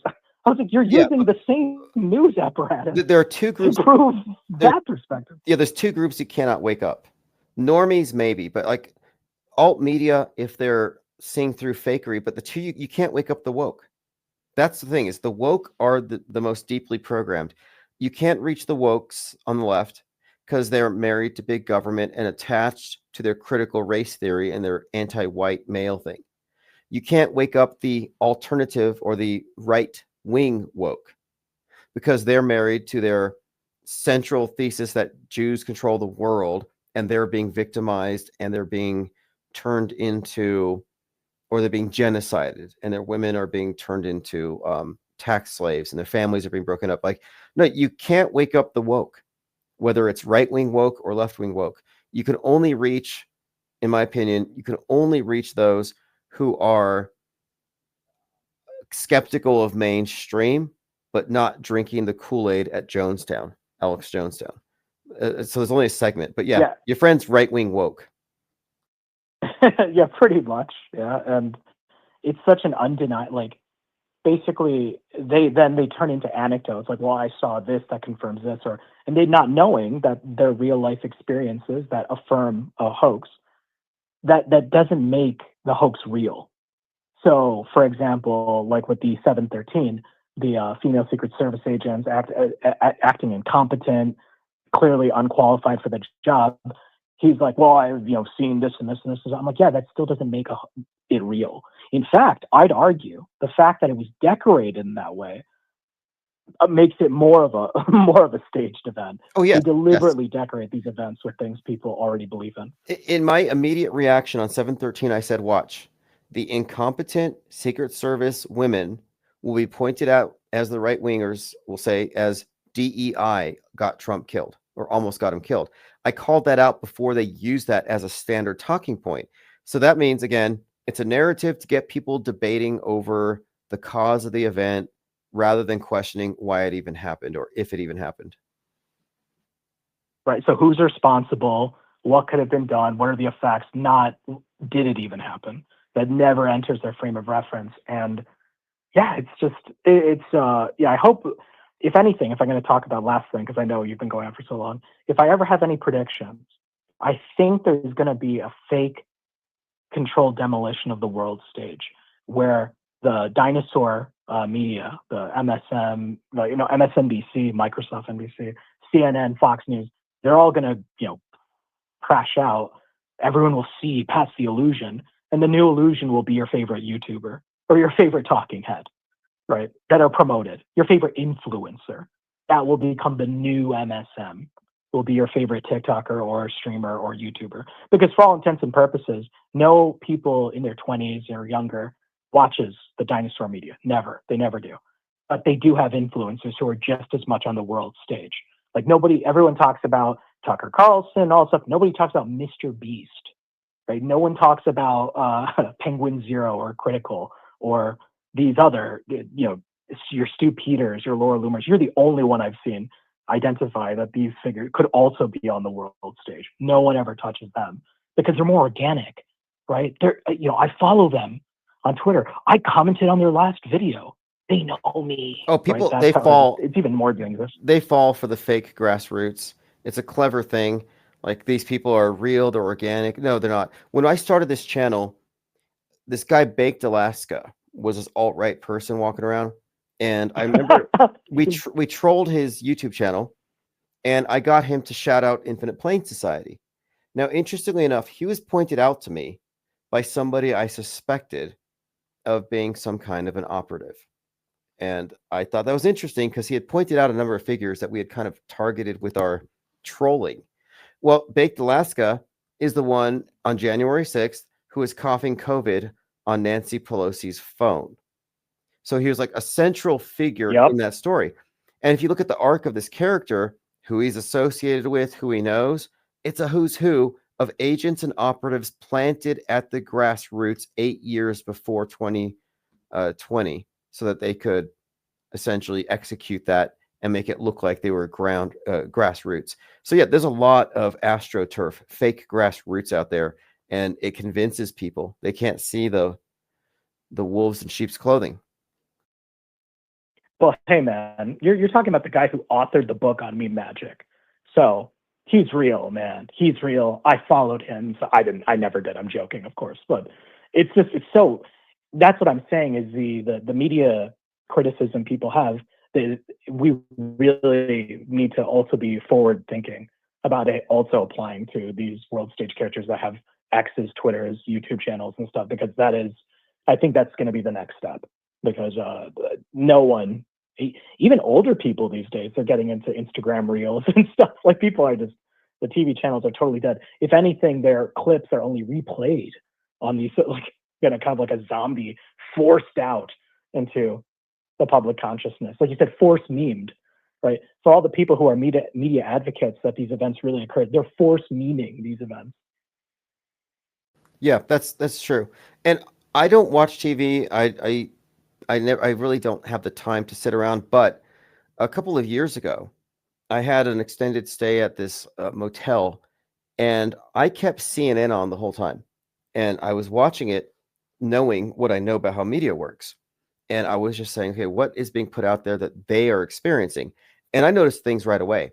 For example, they had this show on about neo-Nazis and a night of hate. And I remember thinking, okay, so there's Nazis out there rioting. And I just looking on the news, looking for trending topics on Twitter. Is this really happening? And I realized anybody watching CNN is going to think that it's Nazi night. Well, it turns out that was like a 6-month-old documentary, but it wasn't framed that way when they played it. So the more I'm watching, the more I'm seeing the headlines, the stories are definitely agenda driven. For example, the constant refrain of another train derailment, another one because of Trump's deregulation. So they were building off of the whole East Palestine disaster, and it's very repetitive. And then I started picking up other subtle things. Like, for example, there was a commercial with Jamie Foxx in it for glasses with an owl in it. And then they talked about him right after. Jamie Foxx, 55, dies on set, but then they resurrect him, or he had this near-death experience. And then, so I'm noting, okay, Jamie Foxx now seems relevant on the world stage. Like, he's been kind of force memed out there. Well, a couple weeks later, he's in the news, TMZ, because they say he's been cloned. And then right after this, a movie comes out called They Cloned Tyrone. And guess who's in it? Jamie Foxx. Jamie Foxx. So I was just realizing, okay, so they built up a lot of buzz for a movie after this story emerged that he might have been cloned, and a viral story because a picture of him looked different. But he wouldn't have been in my frame of reference if he wasn't thrown onto a whole lot of commercials. And then they made this story about him. Now, this is not disconnected from a number of psyops at the time, because Jamie Foxx is very relevant to the conversation of police brutality, BLM. He was there with Trayvon Martin, hyping that up. He was in a relevant movie called Django Unchained. But if you follow the character arc of Jamie Foxx on the world stage, it made sense that he was being showcased at that time. And it was all, I think, part of reiterating the certain story about Tyree Nichols, which was another Rodney King-like event. I mean, this is kind of a side note, but I'm just saying, watching CNN, I can see this force memeing effect where they can get any theme, any story, any actor or character just to dominate the zeitgeist of the day. The dominant memes of the day are fully under their control, and they have a captive audience for it. Completely. And yeah, the actor persona stuff, and what I love so much about the IPS think tank, it's not just like, oh, look, this is fake. It's like we look at the big, large scale narratives that are being played out concurrently for both sides, and we do it with specificity, with detail, identifying actor personas, metascript directors, and hey, Ari Aster is coming out with was Eddington this summer. I'm definitely going to see that because I actually like Hereditary, and I didn't like Midsummer, but like, yeah, his movies. This summer movie, Eddington, is about radicalized COVID conspiracy theorists. Oh, starring Joaquin Phoenix. Oh, that's starring good. Okay. Joaquin Phoenix. The Joker's in it, so you have to consider all of his other Yeah. propaganda roles when they put these things out. Yeah, and Midsummer was like a very subtle white supremacist horror film about like the fear of white supremacy, where they go to this like, you know, pagan Norse thing, kind of a modern day Wicker Man, but purely white people, scary swastikas, right? So I'll certainly be interested in that watch, but yeah, it definitely goes through. And the tagline for Eddington is "Hindsight is 2020." Oh, that's good. That's good. I'll Like, check that one the out. year 2020. You know, So yeah. Anyway, thanks for. Yeah. And you reminded me of one because I'm thinking through these things and concurrent programming. I watched this show called Ruby Ridge because it's trending. And what happens the next day? Tyreek Hill gets treated roughly by some cops, and it shows up on TV. He's on his way to a Miami Dolphins game. He's a player. So I'm like, wait, Tyreek Hill gets the police brutality treatment just as Ruby Ridge is on Netflix. And the opening scene of Ruby Ridge was exactly what happened to Tyreek Hill. And when the Tyreek Hill thing happened, a lot of commentary was, wow, you have to watch this Netflix movie. And so their thinking is it's like life imitates art, or this is the art's reflecting the zeitgeist. Watch this movie to be informed about what happened to Tyreek Hill. And I'm like, wow, they're just lining up for their own programming. Commercials for Netflix shows in the supposedly real news. And yeah, like you mentioned, the media themselves even drew parallels to that, but it's just an eerie coincidence, right? It's kind of like, Elon Musk saying it looks fake, right? But it's not. So whenever there's a news event that points out the stuff we point out and go, wow, what an eerie coincidence, but it's a coincidence. Well, yeah, exactly. It never this is a coincidence manifests or gets bigger. So what is the explanation for this, though? Rebel Ridge comes out, and it's about racist police departments, systemic racism, and this guy fights the power. And then Tyreek Hill, a super rich, popular football player with a very expensive, nice car. And no matter how well he's done, he's still treated terribly by the cops. And that's this parallel messaging. So then what we're seeing here is that there's a coordination between the PSYOP of this player being pulled over publicly and treated that way, and the release of the Netflix film. So it's not simple. I mean, it's not complicated to see how they orchestrate these things. And so my explanation here is Tyreek Hill took part in a PSYOP. I think that makes a lot more sense than the universe inspired these Netflix writers to make this really terrible series. And it's going to coincidentally coincide with some football player going through something similar. I mean, the explanation for this is quite simple, and I think we're arriving at that here. And I'm hoping that more people who used to fall for the mystification of these events can start to see clearly what we're pointing out. Yeah, and the great nephew of Edward Bernays was the co-founder and first CEO of Netflix. You should ask the Synchro Mystics that when Edward Bernays staged photo ops with actresses pretending to be feminist protesters smoking cigarettes, and it was a news story that they were smoking cigarettes to stimulate the sales of cigarettes in women and remove the stigma. Ask them if that was the universe that prompted Edward Bernays with that idea, or if it was Yes. the funders. Great point. And I'm glad you brought this up, because we can kind of talk about propaganda in the same way we talk about advertising. And we're talking about advertising ideas and events and narratives and even personages. So there's a lot of overlap between propaganda and advertising. It's really just context. And it's almost a distinction without a difference. But thank you very much for the call, by the way. We've covered a lot of ground in the last 45 minutes. For sure. And yeah, we'll be in touch. But yeah, so thanks. Bye. Yeah, and again, thanks for helping me test out the new phone system. Have a great night. All right, everyone. That is Leo Pirate, mindwar.page. So tonight was big because we had to test out the new system. And the new system is going to work just fine. I'll be even more fluent with it tomorrow. There's quite a lot that I can use here that I don't have available with OBS. So this is going to be great.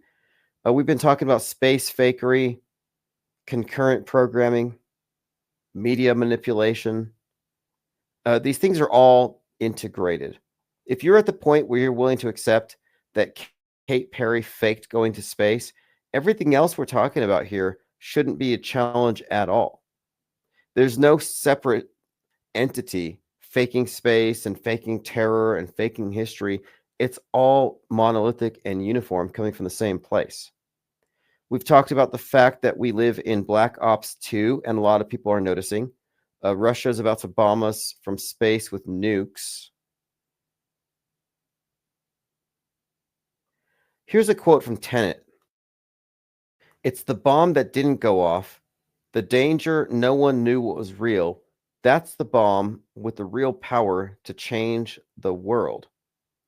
This is, again, Christopher Nolan, Jonathan Nolan. They're always involved in these movies that have significant elements as far as the world stage stories.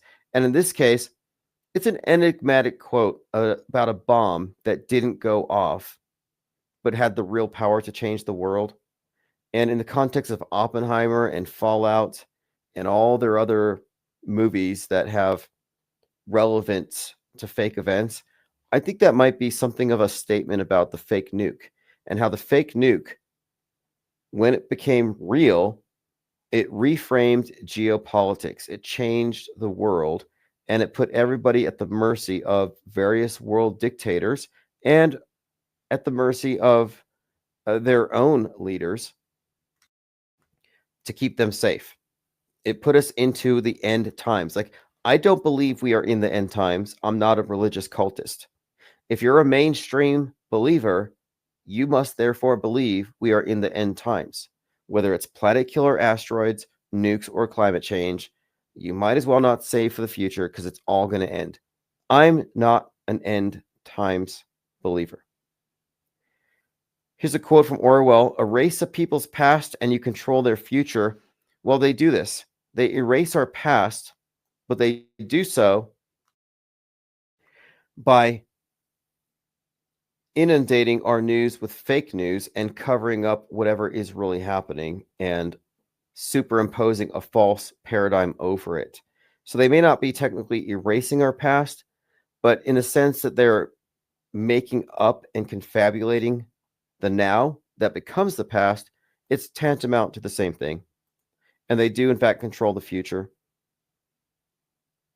As a species, we have been conquered. We live in the Matrix. We live in the Truman Show unless you step out of it. And it's not something you step out of physically. You have to mentally exit the Matrix. Going into a bunker physically isn't going to save you. Anyway, thank you all for the calls and the comments. We'll continue this conversation soon. Go to ips.monster, subscribe to make sure you get the archives.